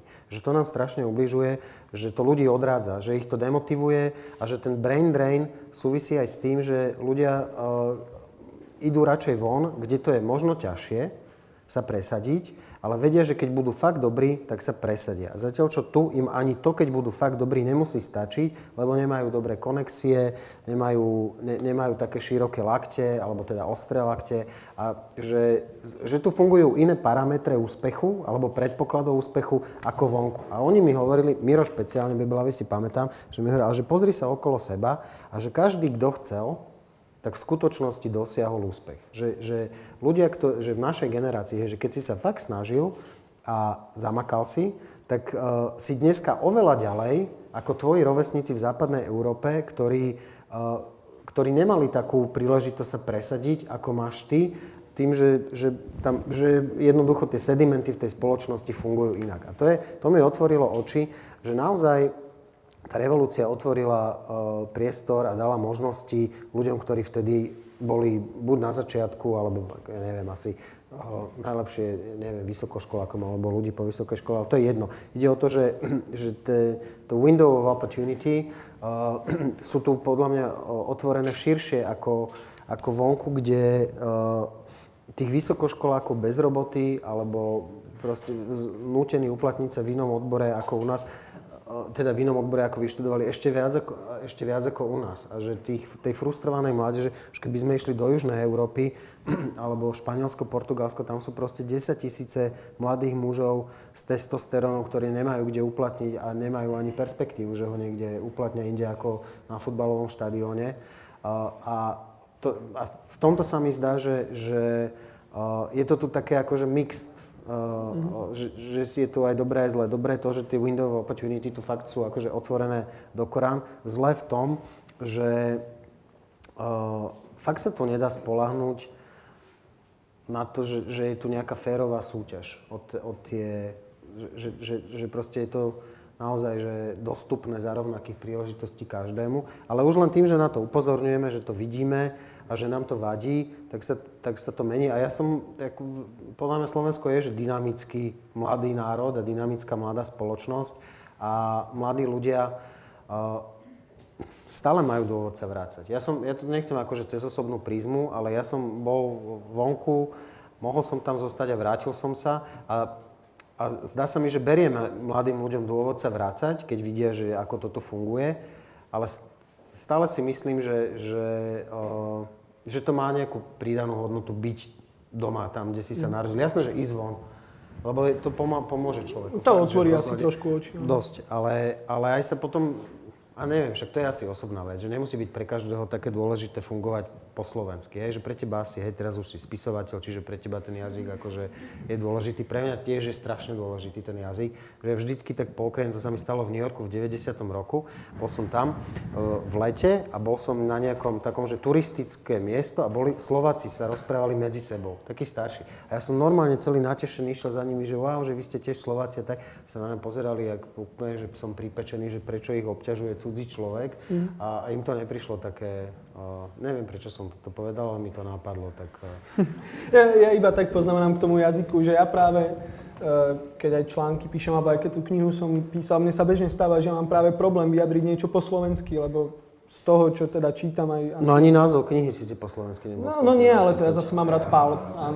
Podľa mňa výhoda toho Slovenska, že sme takí malí, že a priori musíš uvažovať, akože ty si povedal, že tu nemáš rovnosť šanci a tak, ale z môjho pohľadu ja som sa na to ani tak nikdy nepozeral, ani sa na to tak nikdy nepozerám, že ja nechcem byť, keď niečo robím, nechcem to urobiť dobre na Slovensko, lebo to vnímam inak, akože chcem robiť veci dobre ako všade. A tým, že sme takí malí... Robím si poznámky. Nikdy neuvidíme. Že je to... Tým, že ja pracujem teda za niečom, kde ten jazyk viac menej nie je úplne vôbec dôležitý, nikdy som to ani tak nebral, že teraz sa idem tu s niekým porovnávať. Že ja to vnímam tak, že keď ja si teraz vymyslím a budem mať dobrý nápad na niečo, nech to je firma, nech to je social responsible business, nech to je hocičo, tak viem, že môže vedľa mňa byť niekto, komu ocko niečo sprivatizoval, on mu na to dá proste 300 000 eur a nech si to rozbehne, ale viem, že on to aj tak proste pokazí a ja viem, že tie peniaze si, povedzme, že sú tu už investori, že viem odísť niekde, že ma vie niekto počúvať, že mám jazyk, že môžem cestovať vôbec, že to môžem povedať a tým pádom to nikdy tak nevnímam, že je mi to v podstate jedno, že on má tu akože nejako zvýhodnený niečím, lebo to je veľmi málo, to čím je proste zvýhodnený. Ale máme strašne veľký ten verejný sektor, dobre, nemáme ho tak veľký ako napríklad v západnej Európe, ale máme ho dosť veľký na to, že aj on zamestnáva kvanta ľudí a tam napríklad toto nefunguje. Takže tam ten trhový mechanizmus, alebo tamto, že presadiť sa kvalitou, že jemu vybavia to miesto a on aj tak sa v ňom neuplatní, tak nakoniec sa dostane to miesto ku mne. Tam to neplatí. A to sú strašne dôležité ináč veci, že aj tá štátna správa, ministerstva, súdy, prokuratúra, že keď tam nejdú tí najlepší, tak je to potom problém pre celú spoločnosť, lebo kvalita tých služieb, ktoré od štátu dostávame, je oveľa menšie, ako by sme si zaslúžili a ako si platíme. Že nie všade sa na to dá spoľahnúť, že ten trh. Ja to vidím dosť, a ani to inak možno asi neviem vidieť, že ja to vidím striktne cez to, čím sa ja živím a čo ja robím a tam to je také, ale toto máš úplnú pravdu, že tam sa to asi tak úplne nedá. My sme sa to teraz snažili, aj sa to snažíme nejako cez to, že my zase sa venujeme tým webom a štátnym webom a tak. A tam máme takú jednu myšlienku, kde to chceme riešiť, že by sa to práve malo otvoriť, že sa musí povedať napríklad jedna vec, že naozaj dobrý človek berie naozaj dobré peniaze a akože nedá sa to, ale treba to asi aj potom ale vysvetliť, za čo berie tie peniaze. Neviem, či by sa to dalo pri súdoch spraviť, alebo podľa mňa by sa to dalo možno aj tam, alebo aj u lekára, neviem, či sa to dá tak kvantifikovať nejako, ale v týchto technológiách sa to do určitej miery dá. A to je taká vec, ktorú by som ja chcel do budúcna robiť, že to ukázať, že prečo tento človek, keď si ho zaplatí, že ten štát dá do ňoho viac peňazí a bude ho platiť povedzme komerčne, vie urobiť o toľko to lepšiu vec a uľahčiť tú prácu ľuďom, ale že tí ľudia musia aj pochopiť, že prečo by mali platiť viacej, lebo to tiež je asi zložité to tam nejako dať. Ale vieš čo, pekne ste mi to tu zodpovedali, lebo ďalšia otázka bola, že či sa teda dá spoľahnúť na štát, aj keď my sme asi takí, že sa na ňo veľmi nespoliehame, ale asi nám aj z tej diskusie aj vyšlo, že sa teda veľmi nedá, respektíve, že asi existujú iné štáty, kde to funguje nejak efektívnejšie. Asi ten návrat tej investície. Hlavne v tých základných veciach, že ja naozaj nečakám od neho nejaké extra veci, ale však Adam to rieši stále na Facebooku, že keď tu v Bratislave v centre sú prepadnuté tie dlažobné kocky, keď tam sú prepadnuté celé leto 4-5 mesiacov, tak to je už vec, že kedy si poviem, že naozaj dobre, ja od tej samosprávy štátu nejak extra nič nechcem, ale tieto základné veci, to súvislo s tým verejným priestorom, že keď ani toto neviete riešiť, tak už to, že vám tí ľudia dali pokoj a už rezignovali na to, že sa nechodia pozerať, ako si predávate budovy a medzi sebou obchodujete s neviem čím, ale že už aj keď už na nich tak kašlete, že nenatriete to zábradlie, že necháte prepadnuté dlažobné kocky, že nezaasfaltujete tú dieru a že nemáte ísť po normálnej ceste, tak to už je naozaj také že to mi príde už až drze a že či sa oni za to už až nehambia, lebo to už mi príde cez taký limit. Nehambia, no, ale že to je taká vec, kde už si poviem, že akože tí ľudia už na veľa vecí sa vykašľali, ale už aj keď toto im idete robiť, tak to za chvíľu nebudete robiť nič proste. Iba tam pôjdu niekde peniaze a nikto nebude vedieť, že kde sú.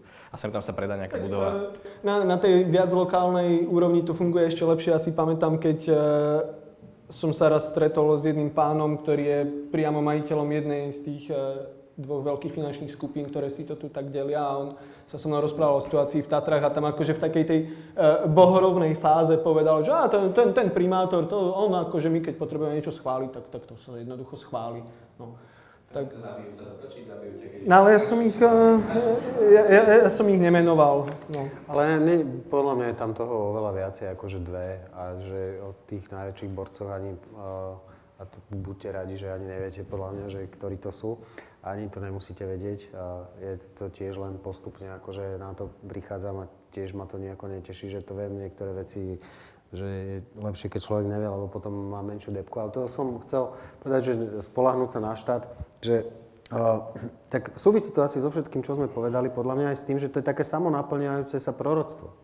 Hej, že ideš vopred do konfrontácie, do kontaktu s tým štátom, že vieš, že sa na ňo nedá spoľahnúť, aj tie očakávania sú nižšie. A ja dám na to len takú anekdotu, že mám takého jedného kolegu, ktorý akože je zapísaný v komore advokátov, že je to advokát. A minule sme sa niekam, kandidoval do funkcie, spočítali mu to potom v novinách, že asi do 17. funkcie kandidoval. A je to ináč, že dobrý človek. a je múdry. A my sme sa tak bavili s kamošom, že ak by sme mu vedeli pomôcť, sme si hovorili, že kokso, že on sa sám proste neuživí, on sa nevie uplatniť, že proste v súkromnom sektore nemá na to, aby sa uživil, že je nepoužiteľný na to, aby na seba zarobil, takže treba mu niečo nájsť akože vo verejnej službe. A to je úplne akože podľa mňa fakt nám ubližuje ako spoločnosti, že tí najlepší nemajú motiváciu ísť do verejnej služby. Možno, že s niektorými výnimkami. Ďakujem.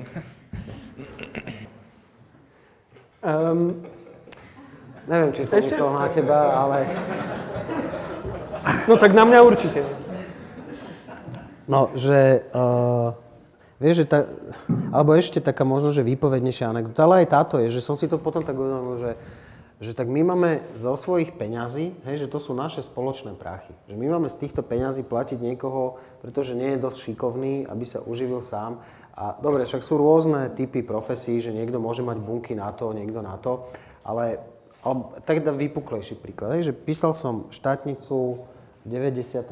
roku z občianskeho práva a musel som sa tam naučiť 28 odrážok, že kedy je dovolanie možné a kedy nie je možné. A naučil som sa to. A za mnou babi, akože kamarátky, že dobre som s nimi vychádzal, sa to nemuseli naučiť, lebo si to napísali na taký motačík a potom to na tej štátnici z toho motačíku opísali. A o 15 rokov neskôr som išiel pojednávať na Krajský súd v Bratislave a tie baby tam sedeli v tom senáte a rozhodovali tú moju vec. A to je také akože, wow, že super, že hneď som si spomenul teda na to, že už teraz nepotrebujú to vedieť naspamäť, lebo si to v tej súdnej sieni vieš otvoriť, ale je to nejaký indikátor toho, že ako tí ľudia tie veci berú a sme postihnutí tým, že máme verejnú službu nestabilnú, menej kvalitnú, ako by sme mali mať a aj takú demotivovanú, že tam tí ľudia aj vlezú, hej, s nejakými očakávaniami a zomelie ich ten systém. V súdnictvo je ideálny príklad toho, ako to dokáže zomlieť, že odmeňujú sa zlé motivácie a trestajú sa dobre v tom stave. Naozaj. Ja tak ako si hovoril o tej univerzite, ja som sa tak odmlčal, lebo mne sa podarilo dokončiť až 3., na ktorú som začal chodiť. No lebo si neopisoval, že? Ja som niekedy ani nepísal dokonca, by sa dalo povedať na niektorých skúškach. Ale ja skôr viem rozprávať. Čo si vlastne ty samo vyštudoval? Polonistiku, veľmi praktický odbor. Fakt? Ja mám strašnú slabosť na toto. Môj bratranec mojej mamy je profesor v Katoviciach na univerzite. No, ja akože tiež mám preto slabosť a ja mám veľmi rád Poľsko, ale problém je potom, keď tú školu skončíš a máš sa tým akože nejak prakticky uživiť. Takže tak musíš začať písať knihy, to ťa uživí. No to ťa našťastie tiež neuživí. To sa ma zase tiež v tej istej relácii Šuty spýtal, že či sa akože ako svoj ďalší plán mám neživiť sa knihami. Tak áno, podujal som sa teda na vec, ktorá rozhodne je skôr stratovou činnosťou. Dobre. Ja chcem ešte k tomu, ale k tým ľuďom, že my sme, keď sme robili s tými štátnymi webmi, tak som bol asi na, neviem, 50% ministerstvách a no, bolo to niekedy zvláštne, ale že ja som do veľkej miery, aj som si myslel podvedome, že tam nie sú tí šikovní asi ľudia. Nejak som to tak mal v hlave, neviem prečo som si to myslel, ale oni tam sú, ale oni sú naozaj, a vždy tak aj býva, tak 3 mesiace sa vraví, že máš tú energiu a potom to ide rapidne dolu. Ale keď som počul niektoré tie absurdné príhody, ako na jednom ministerstve jeden z tých chánov, s ktorými sme tam riešili veci, ja som vrál, že nemal som si kde oprieť bicykel, lebo som si ho dal nakoniec o európsku vlajku, som si ho dal a vrajím, že ministerstvo vnútra, nemáte tu, a ja som nechcel povedať to ministerstvo. Že nemáte tu Stojana bajky v centre mesta, pri obchodnom centre, že akože je to... A on mi začal vraviť teda príbeh o tom, ako to 3 mesiace rieši v rámci toho ministerstva, ako mal 12... Nebol tam úplne nový, ale že má 12 podpisov od rôznych ľudí a že stále sa tam ešte proste nevie spraviť. A že naozaj tam sú tí dobrí ľudia, len v prvom rade tam musí byť úplne hore ten dobrý človek a na tých riadiacich pozíciách tí, aby vedeli motivovať a aby si oni vyberali, keď tam bude priemerný, podpriemerný, tak si bude vždy nejak tak prizerať a bude z teba robiť podpriemernejšieho, ale že tam naozaj tí šikovní ľudia sú. Na niektorých sa to už pomaly podľa mňa hýbe, vždy závisí, že či ich je tam dosť a či to vedia pretlačiť, ale tí ľudia tam podľa mňa sú, len vždy chýba ten riadiaci prvok a ten človek. A tých tam je podľa mňa málo. Ale oni aj chcú, aj vyslovene sa tým trápia. My pri tých weboch sme videli, že ich to hnevá, že ako tie weby vyzerajú, ale tá normálne niekedy tá bezmocnosť a až keď sme sa do toho viac ponorili a videli sme, že čo oni všetko spravili a že naozaj neviem, či som ja niektoré tie veci tak do toho šiel, ako do toho šli oni a že to musí, akože to bolo niekedy veľmi, veľmi smutné. Ale tam tí podľa mňa šikovní ľudia sú a len treba im dať nad nich práve, ako aj v práci, ten manažer musí vedieť motivovať a to sú asi aj manažerské skills normálne, že to musí vedieť, sa to možno niekto musí naučiť, ale že oni to ani nerobia, alebo to nepotrebujú vedieť a ani tam nie sú takí ľudia, ktorí by mali možno tú charizmu, že ani to nechcú asi meniť. Počúvajte, chalani, že nedáme už, aby neodišli ešte aj ďalší, že nedáme už tam. Mali sme tu ešte jednu takúto vec. To je skôr na teba. Bavili sme sa tu o verejných veciach, pomenovali sme problémy, po tomto všetkom. Má zmysel zapodievať sa politikou? Akože keby si ma mal presvedčiť, a tu som ti potom ešte dal ako do zátvorky, že žiadne floskule. Ešte ja neviem, samo, že či sa na to dá odpovedať, že in abstracto, hej, že všeobecne. Pre niekoho má a pre niekoho nemá. Podľa mňa to súvisí aj také, že s naturelom, s osobnou výbavou, s tým, čo máš v sebe a aj s nejakými predpokladmi. A keby tu bola Silvia Šuvadová, tak poviem, že aj s osudom, ale poviem asi aj tak, že s osudom, že proste majú ľudia akože nejaké poslanie aj a že pre niekoho, že neviem, či že keď sa na to musíš pýtať, a potrebuješ od niekoho počuť, že aby ťa presviečal, tak nemá. Tak nemá. Jasne. Ale keď ti to nedá, že keď ťa niečo pudí vnútri, že sa postaviť a povedať niečo, alebo sa niečoho chopiť, niečo urobiť, tak to asi význam má pri najmenšom pre toho človeka, že poviem ti osobne za seba, hej, že ja sám teraz neviem, že či to pre mňa má zmysel, čo robím, ale viem jednu vec, že keď to neskúsim, tak na to nikdy neprídem. A keď neskúsim niečo spraviť, tak šanca, že to urobím, je 0. Keď to skúsim, tak je z povahy veci vyššie ako 0. Problém je, ak budeš náhodou v tom paláci a zistíš, že to nemalo zmysel. No, ale to, vieš čo, ale tam práve, že je to ďalšie, že vieš, to je ten rozdiel, že ja to neberiem ako, že to je, ako hovorí Palo, že završenie úspešného politického príbehu. Ja nechcem nič završovať, práve že ja to chcem ako príležitosť niečo reálne spraviť. Čiže tam to bude mať zmysel už len preto, že dostanem príležitosť akože niečo urobiť a teraz dobre, však zavrime túto tému, aby to nebolo, že kampaňové, ale pre mňa je to naozaj priestor, kde sa viem akože s širokými plecami pomôcť, urobiť si ten priestor a nejak sa v ňom presadiť a niečo spraviť. Vyložím si nohy na stôl a budem sa tlapkať. Mám to a budem sa tlapkať 6. strážou. Ne, toto jednoducho akože nemám v sebe tento teraz to bolo niekde v novinách, že chlapček bol niekde na svätej omši so svätým otcom a nevedel obsedieť. A píšu, že chlapec nevedel obsedieť na uši, dostal sa na stolec. No ale tiež som ja taký neposedný, že neviem obsedieť. Uvidíme. Vieš čo, Kubo, už si tu strká mikrofón do úst.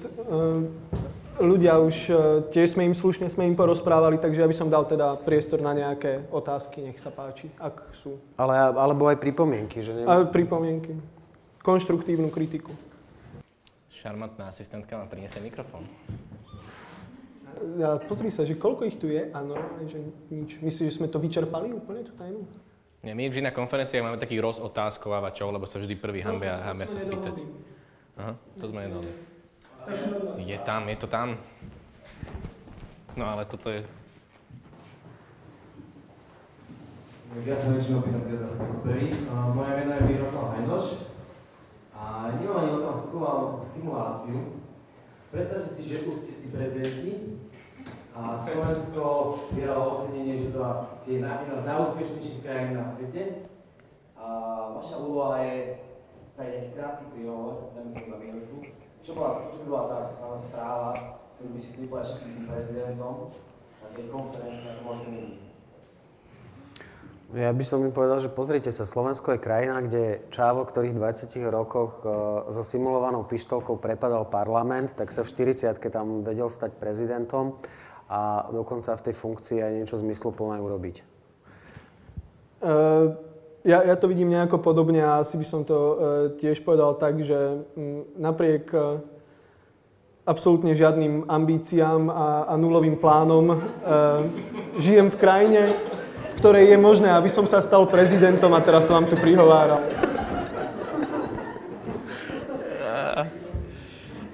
Ja by som v duchu tradície slovenských prezidentov si skomoril nejakú vetu.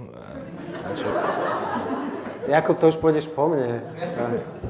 Ja som spovedal, že keď sa mohol niekto, teda čo s pištolkami fiktívnymi napadol Národnú radu a potom s ním niekto druhý bol na debate a že o 20 rokov na to sa stal ešte aj ten druhý prezident, tak niečo také by som pokračoval v tomto celom príbehu Success Stories. Ale to by bola, ja by som to hlavne nechcel povedať tým prezidentom, lebo oni by ma nejak moc asi až tak nezaujímali. Že keby sme niečo také vyhrali, tak akože prečo by som to mal? Keby sme to fakt vyhrali, záleží, kto by hlasoval, to je jedna vec. Či by hlasovala teda Európa na nás, potom by som možno chcel niečo im povedať. Ale však asi to by bola vec, že my by sme mali byť radi, tak by sme si to tak my podľa mňa povedali. Taký kruh, táborak, 5 miliónov ľudí, špekačky, 0% mesa a tak. Tak tam by sme si to povedali. Toto bola veľmi taká populistická odpoveď, takže vidím, že sa už učím. Dlho si rozprával, veľmi si nepovedal. Akože. Vieš čo, neboli tam kľúčové messages a...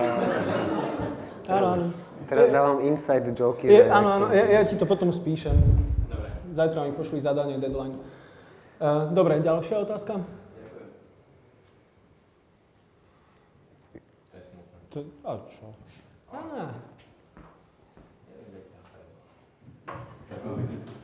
Dobrý večer, volám sa Peter Kačenková a prezidentského kandidáta. Otázka len možno príliš politická, ale mňa to tak úprimne zaujíma.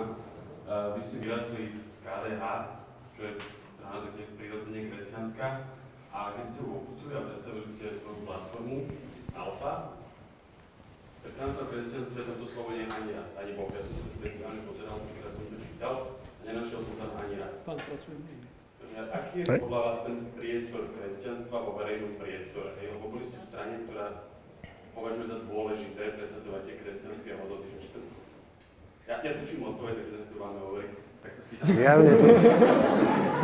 Ja ju netuším v tejto chvíli, ale že to je také zaujímavé, lebo ja som v KDH bol asi 10% svojho dospelého života a asi 1/6 svojho pôsobenia vo verejnom priestore. Že ja som začal písať do novín na spoločenské témy v roku 1997 do SME a ešte som do Slovenského denníka písal začiatkom 90. rokov a v KDH som bol, že 2 roky presne.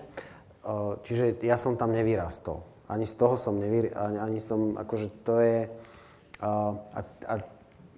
Však vy ste sa spýtali na politickú tému, tak ja na ňu aj akože takto odpoviem. Keď sa minule Figela pýtali na to, že akože kandidáti z radov KDH, tak on povedal, že sú dvaja. Jan Čarnogórsky a Pavol Hrušovský. A mal dobré dôvody to takto povedať. A ja sa akože od toho vôbec nedištancujem, ani sa za to nehanbím. To hovorím úplne otvorene. Vôbec, že nemám s tým najmenší problém sa k tomu prihlásiť. Áno, bol som 2-krát prekružkovaný do Národnej rady ľuďmi na kandidátke KDH. A to, že v Alfe nie je zmienka o Bohu, asi súvisí s tým, že ako ja vnímam politiku. Že tí, ktorí viete po anglicky, tak asi rozumiete tomu, že pre mňa politics je prostriedkom na policy making. A policy making je niečo iné ako presadzovanie vlastného svetonázoru v tých regulačných štruktúrach. Rovnako sa nehanbím za to, že proste pre mňa je viera v Boha, v osobného Boha, tak pevnou súčasťou mojej osobnej identity, že si seba samého neviem predstaviť ako neveriaceho. Neviem si seba predstaviť ako človeka, ktorý neverí v Boha. A nemám problém to komukoľvek povedať. A zároveň nerozumiem tomu, že prečo by som to mal nosiť na rukáve. Prečo by som to akože mal chcieť od druhých ľudí, aby to mali tak isto. A aby to oni nosili na rukáve.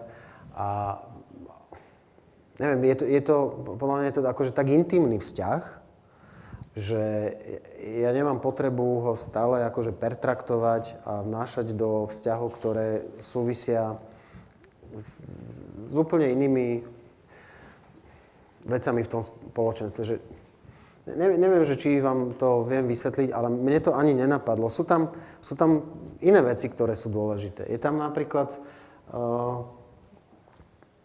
na výber medzi falošnou solidaritou, ktorú sme nútení pestovať dnes a ktorej nárokom sa aj tak vyhýbame, pretože nás nútia solidarizovať sa s ľuďmi, ktorých sme nikdy v živote nevideli a nemáme k nim žiadny vzťah.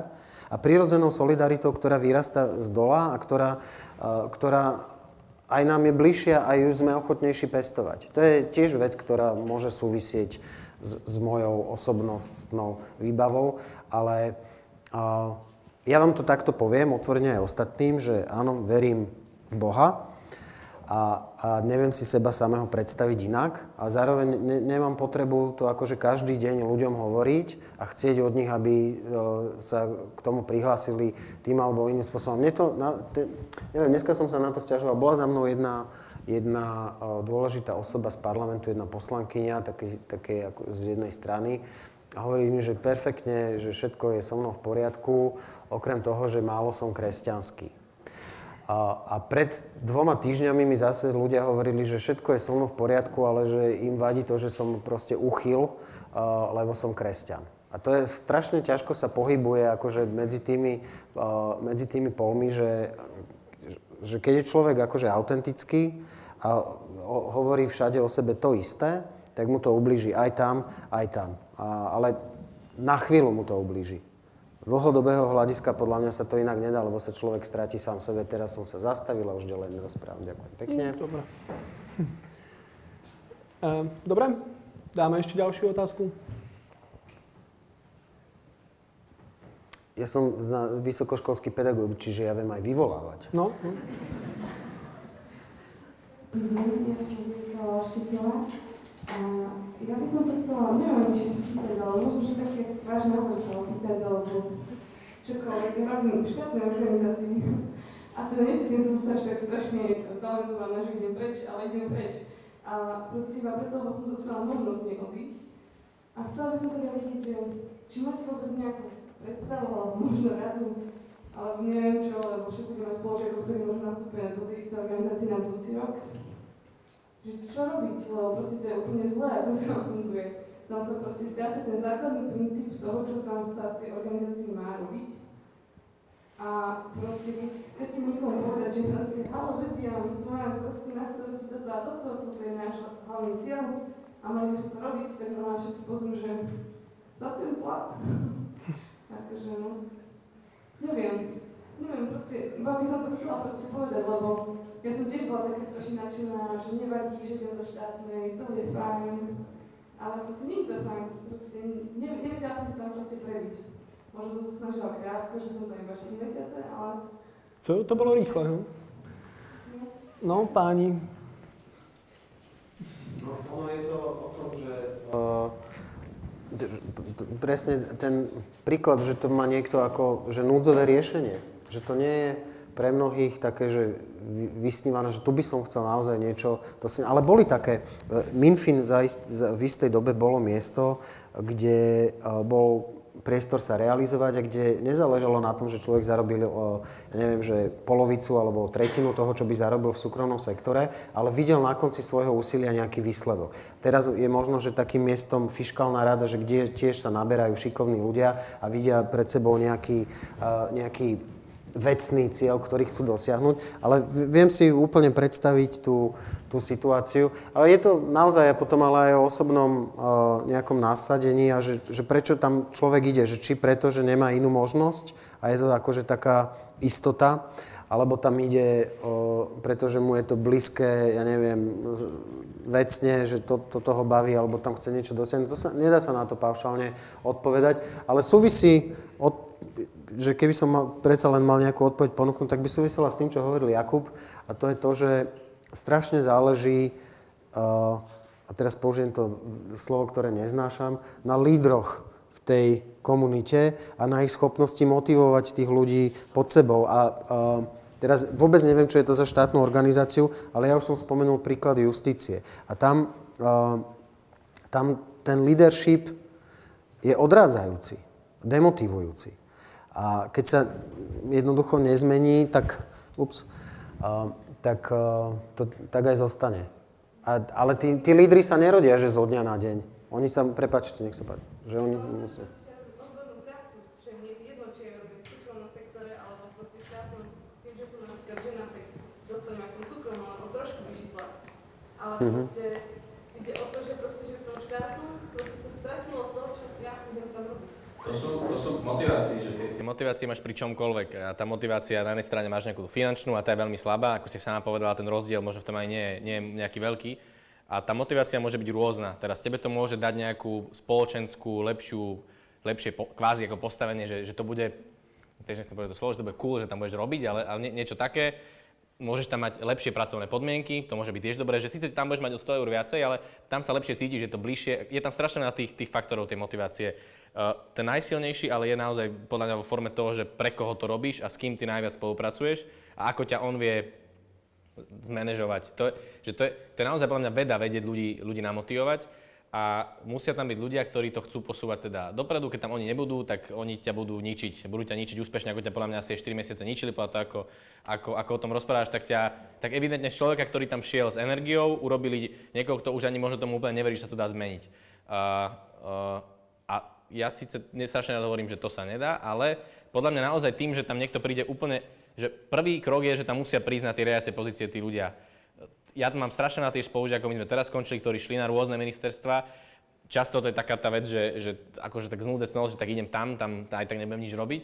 A tak to aj je tam, ale že kým tam neprídu naozaj tí a nejakí tí racionálni manažeri, ktorí budú tak fungovať, že sa bude musieť niečo robiť a nielen tam proste sedieť a budú vedieť motivovať ľudí, budú vedieť pochváliť a budú vedieť fungovať, ako sa funguje všade normálne bežne, tak tam ani tí nikdy normálni ľudia asi nie, že ostanú tam aj tí normálni ľudia, len zlenivejú proste, alebo si povedia, že to je tá ľahšia cesta. Čo sa im tiež nedá vyčítať, to tiež asi nemôžeme im povedať, že teraz tam nesmiete ostávať. Konec koncov môj otec je tiež v štátnej správe. Ale bez tých správnych ľudí hore, a to musí ísť asi úplne od toho hora. Proste keď bude minister z hlupák, tak on si bude brať hlupákov pod seba a oni si budú brať ďalších hlupákov pod seba. A to sa často na tých ministerstvách evidentne nie len tam deje. A potom to tak vyzerá. A naozaj verím tomu, že na tých pozíciách, na tých špecialistov a tak, že tam je naozaj kopa šikovných ľudí, ktorí často nemajú možno ten drive, že v súkromnej sfére im to až tak možno nejde, ale tú prácu si vedia urobiť úplne svedomito, úplne super, len by potrebovali mať toho, kto by im... A ešte tam by bol podľa mňa neuveriteľne oveľa lepší motív, keby tam fungovala tá hrdosť na to, že to robíš pre nás všetkých. Čo tam nie je a čo nemáme my. A to tiež, že súvisí aj s tým lídrom, alebo ako to máme nazvať, ale aj s tým, že nemáš tú hrdosť, že si na ministerstve, že ty naozaj môžeš meniť veci a robiť a ovplyvňovať tie veci a robíš pre štát, robíš pre nás, proste, že to je vlastne najviac cool, kokso, že ty nie si ten zlý, a ty si ten dobrý. A to tu vôbec akože nie, sa za to hanbíš, mali povedať, že tam človek robí. Ale tam je to podľa mňa strašne komplexná téma. Stranické nominácie a to, že tam vlastne sa to je podľa mňa extrémne komplexné, že do toho ani nepoďme zapadať. Ale aj jednoduché v istom zmysle. Ale máš ináč, Kubo, dobrý bod som ti poznačil, že spontánne týkanie voličov. To je výborné. Mňa ešte tak napadlo, že ak nemáme radi slovo líder, môžeme používať vedúci, ale to používa iba náš vrátnik. Tak... Alebo gazda. No, gazda. No. Šéfko, áno. No, takto. Je ešte nejaká otázka? Kapurková otázka musí byť. Kapurková, áno. Ak nie, tak nie. Kapurková by mala byť ináč otázka. Ty si statier, ty vieš. My Kapurkovu nemáme nikdy. Fakt? No, tam je to kontinuálny proces. Dobre, no. A nech sa páči, posledná. Kandidáta, moje meno Nikolaj.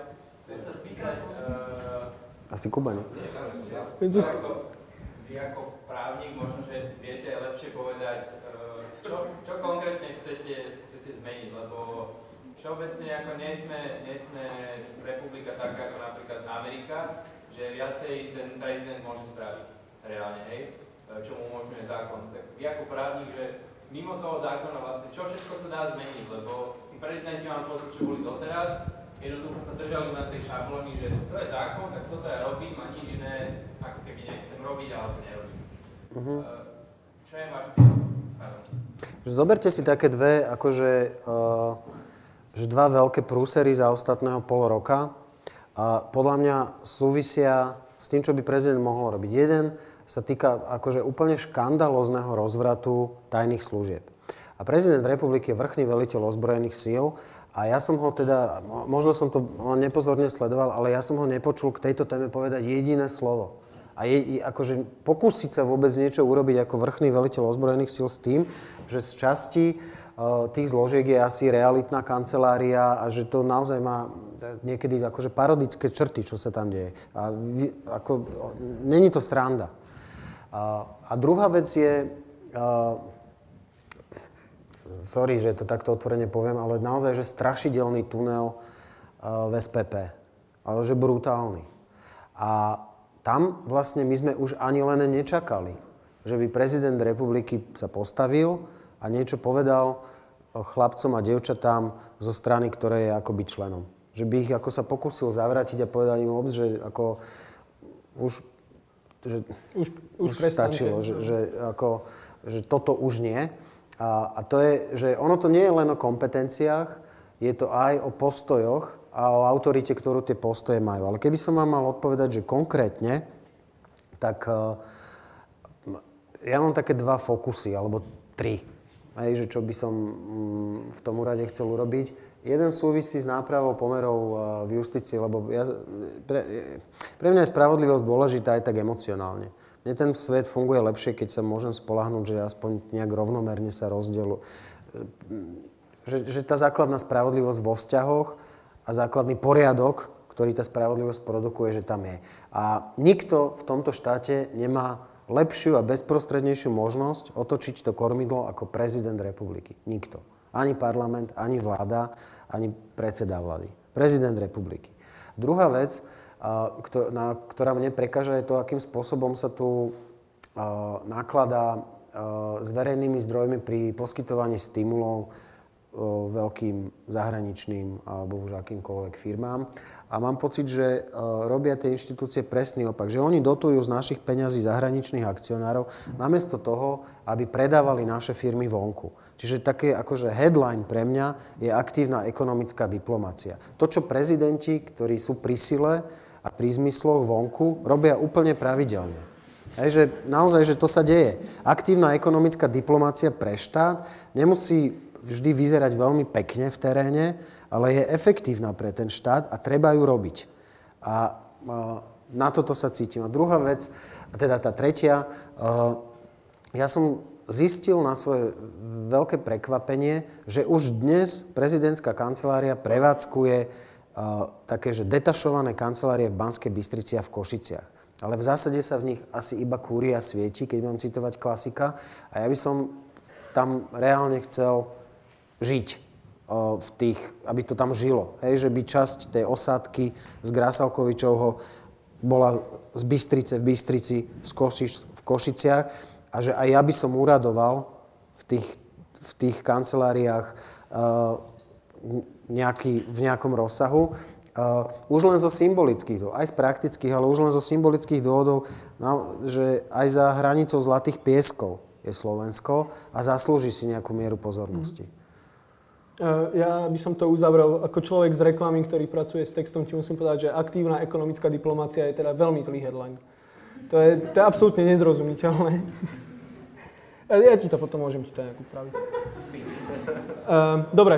Ale vy reklamkári aj so všetkým aj faktúru, akože hneď toto... Áno, tak to preberieme mimo mikrofón. Dobre. Môžeme ešte ja? Čo zrazu? Počúva, akože dneska je útorok, dnes je Liga majstrov, hej? No, takže rýchlo.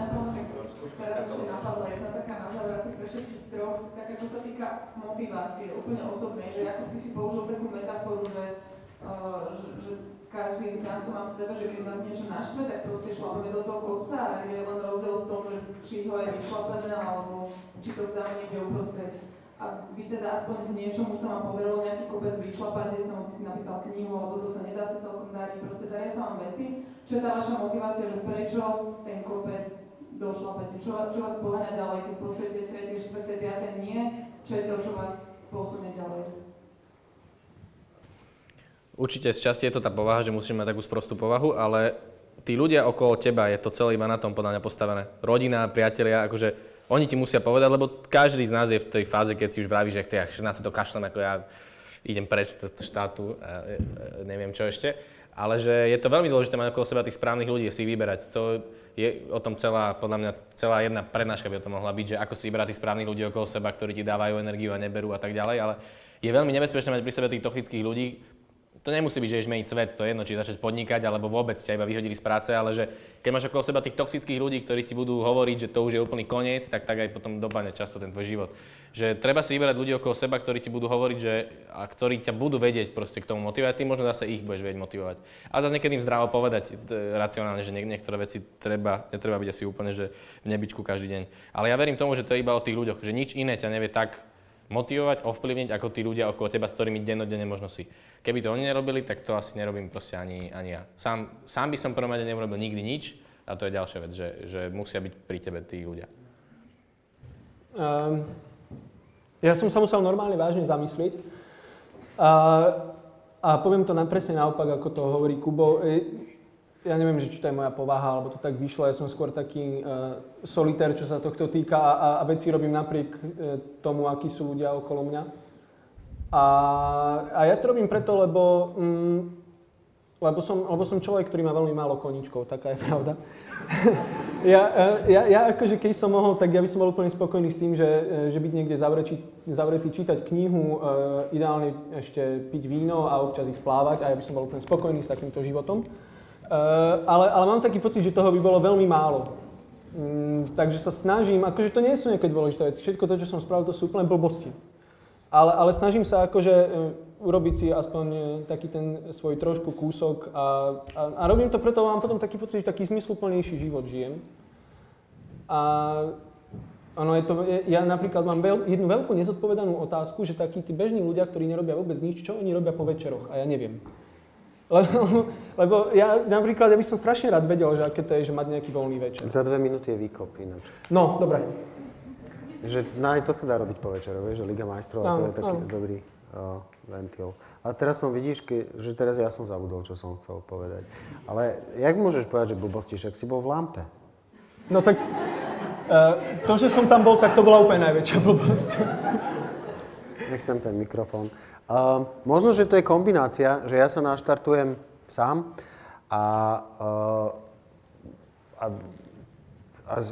vždy sa desím toho, že by som nebol dosť vytrvalý, že by som to vzdal. A nechcem si to proste, že to taký hec, a to mám asi zo športu, že také, poviem to teraz strašne, že trapne, že bojovné srdce, že proste si mi to nedá, že sa vzdáť a že sám pred sebou by som sa trochu hanbil. Ale fakt je ten, čo hovoril Kubo, že bez spätnej väzby pozitívnej, to sa nedá ustať. Že keby som nemal pocit, že to má zmysel a že ľudia sú responsívni voči tomu úsiliu, že aj im na ňom záleží a že ma povzbudzujú, tak to nedám. Ale keď sa to zbehne v nejakej dobrej rovnováhe, toto, že ten môj vnútorný hec s pozitívnym feedbackom, tak to je akože strašný motor. A ešte pani Macuchová sa chcela spýtať. Slečna. Keď som sa chcela spýtať, že hrozí tu taká situácia, že sa splní európskym socialistom sen a Robert Fico sa stane šéfom komisie a v tom prípade, keď ste sa vy stali prezidentom a on by bol šéfom Európskej komisie, vy si viete predstaviť, že Slovensko by reprezentovali takéto dva protipóly, respektíve bol by možno váš nadriadený trochu istým spôsobom. Vy si toto viete predstaviť? Pracovať pod Ficom?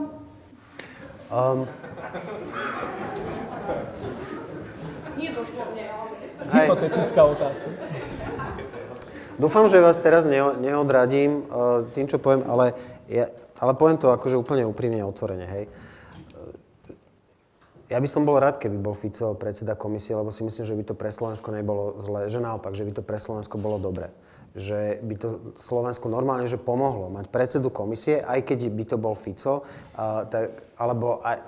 nemáme ja vôbec nejaký akože k nemu taký vzťah, že by som ho chcel demonizovať, alebo že by som sa išiel pokakať z toho, že aký on je strašne, nebezpečný, alebo čo. Nech by bol predseda komisie, lebo kto iný zo Slovenska, tak ešte prichádza do úvahy Lajčák alebo Šefčovič a Fico je predsa len vyššia politická váha a tam nie je hierarchický vzťah medzi prezidentom národného štátu a predsedom komisie nie je určite hierarchický vzťah, lebo ten predseda komisie zodpovedá Európskemu parlamentu, je od neho istým spôsobom aj závislý kreačná závislosť sa to volá, že vlastne zotrvanie v tej funkcii je závislé od Európskeho parlamentu.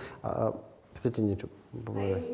Ja som to myslela úplne inak, ako je váš vzťah k tomu, že by Slovensko bolo okrem vašej línie reprezentované ešte líniou Roberta Fica. No. Je to múdry človek, bol to vyborený teoretik práva, ja vôbec nespochybňujem, že nie je schopný reprezentovať Slovensko, ale keď on niečo povie z pozície šéfa komisie Slovensku a vy niečo poviete a budú to úplne odlišné línie, čo to s tým Slovenskom urobí, či pre vás toto nie je problém? Vôbec nechcem demonizovať Fica. Hej, nie, myslím si, že my sme zvyknutí na také, podľa mňa by to akože bolo aj fajn, lebo viete, že nejdem sa ja teraz púšťať do technikalít európskeho práva a politiky, ale komisia má akože v základnom, akože vytesané do kameňa, že tí ľudia tam reprezentujú Európu, nie svoje jednotlivé členské štáty a ich komunikácia vo vzťahu k tým národným štátom je, že to je strašne citlivé pre tých komisárov.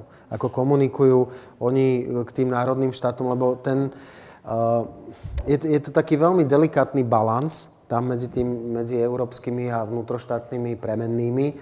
A toto je ináč moja, akože v tejto chvíli, že posledná obava, ktorú by som v sebe pestoval, že ako to bude fungovať.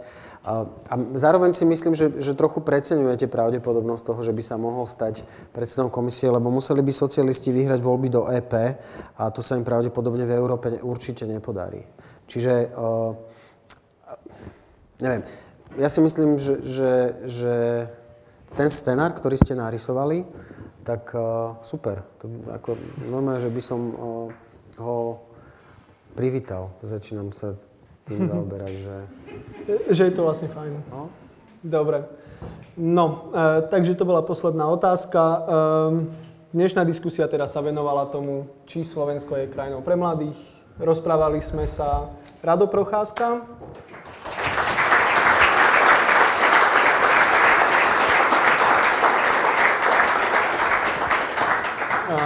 Jakub Ptáčin.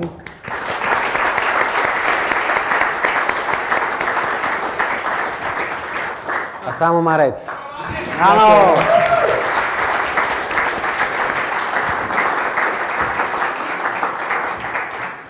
A dneska hraje Barcelona? Neviem, ja ani neviem, kto hrá. Nehrá? Dobre, tak pohoda.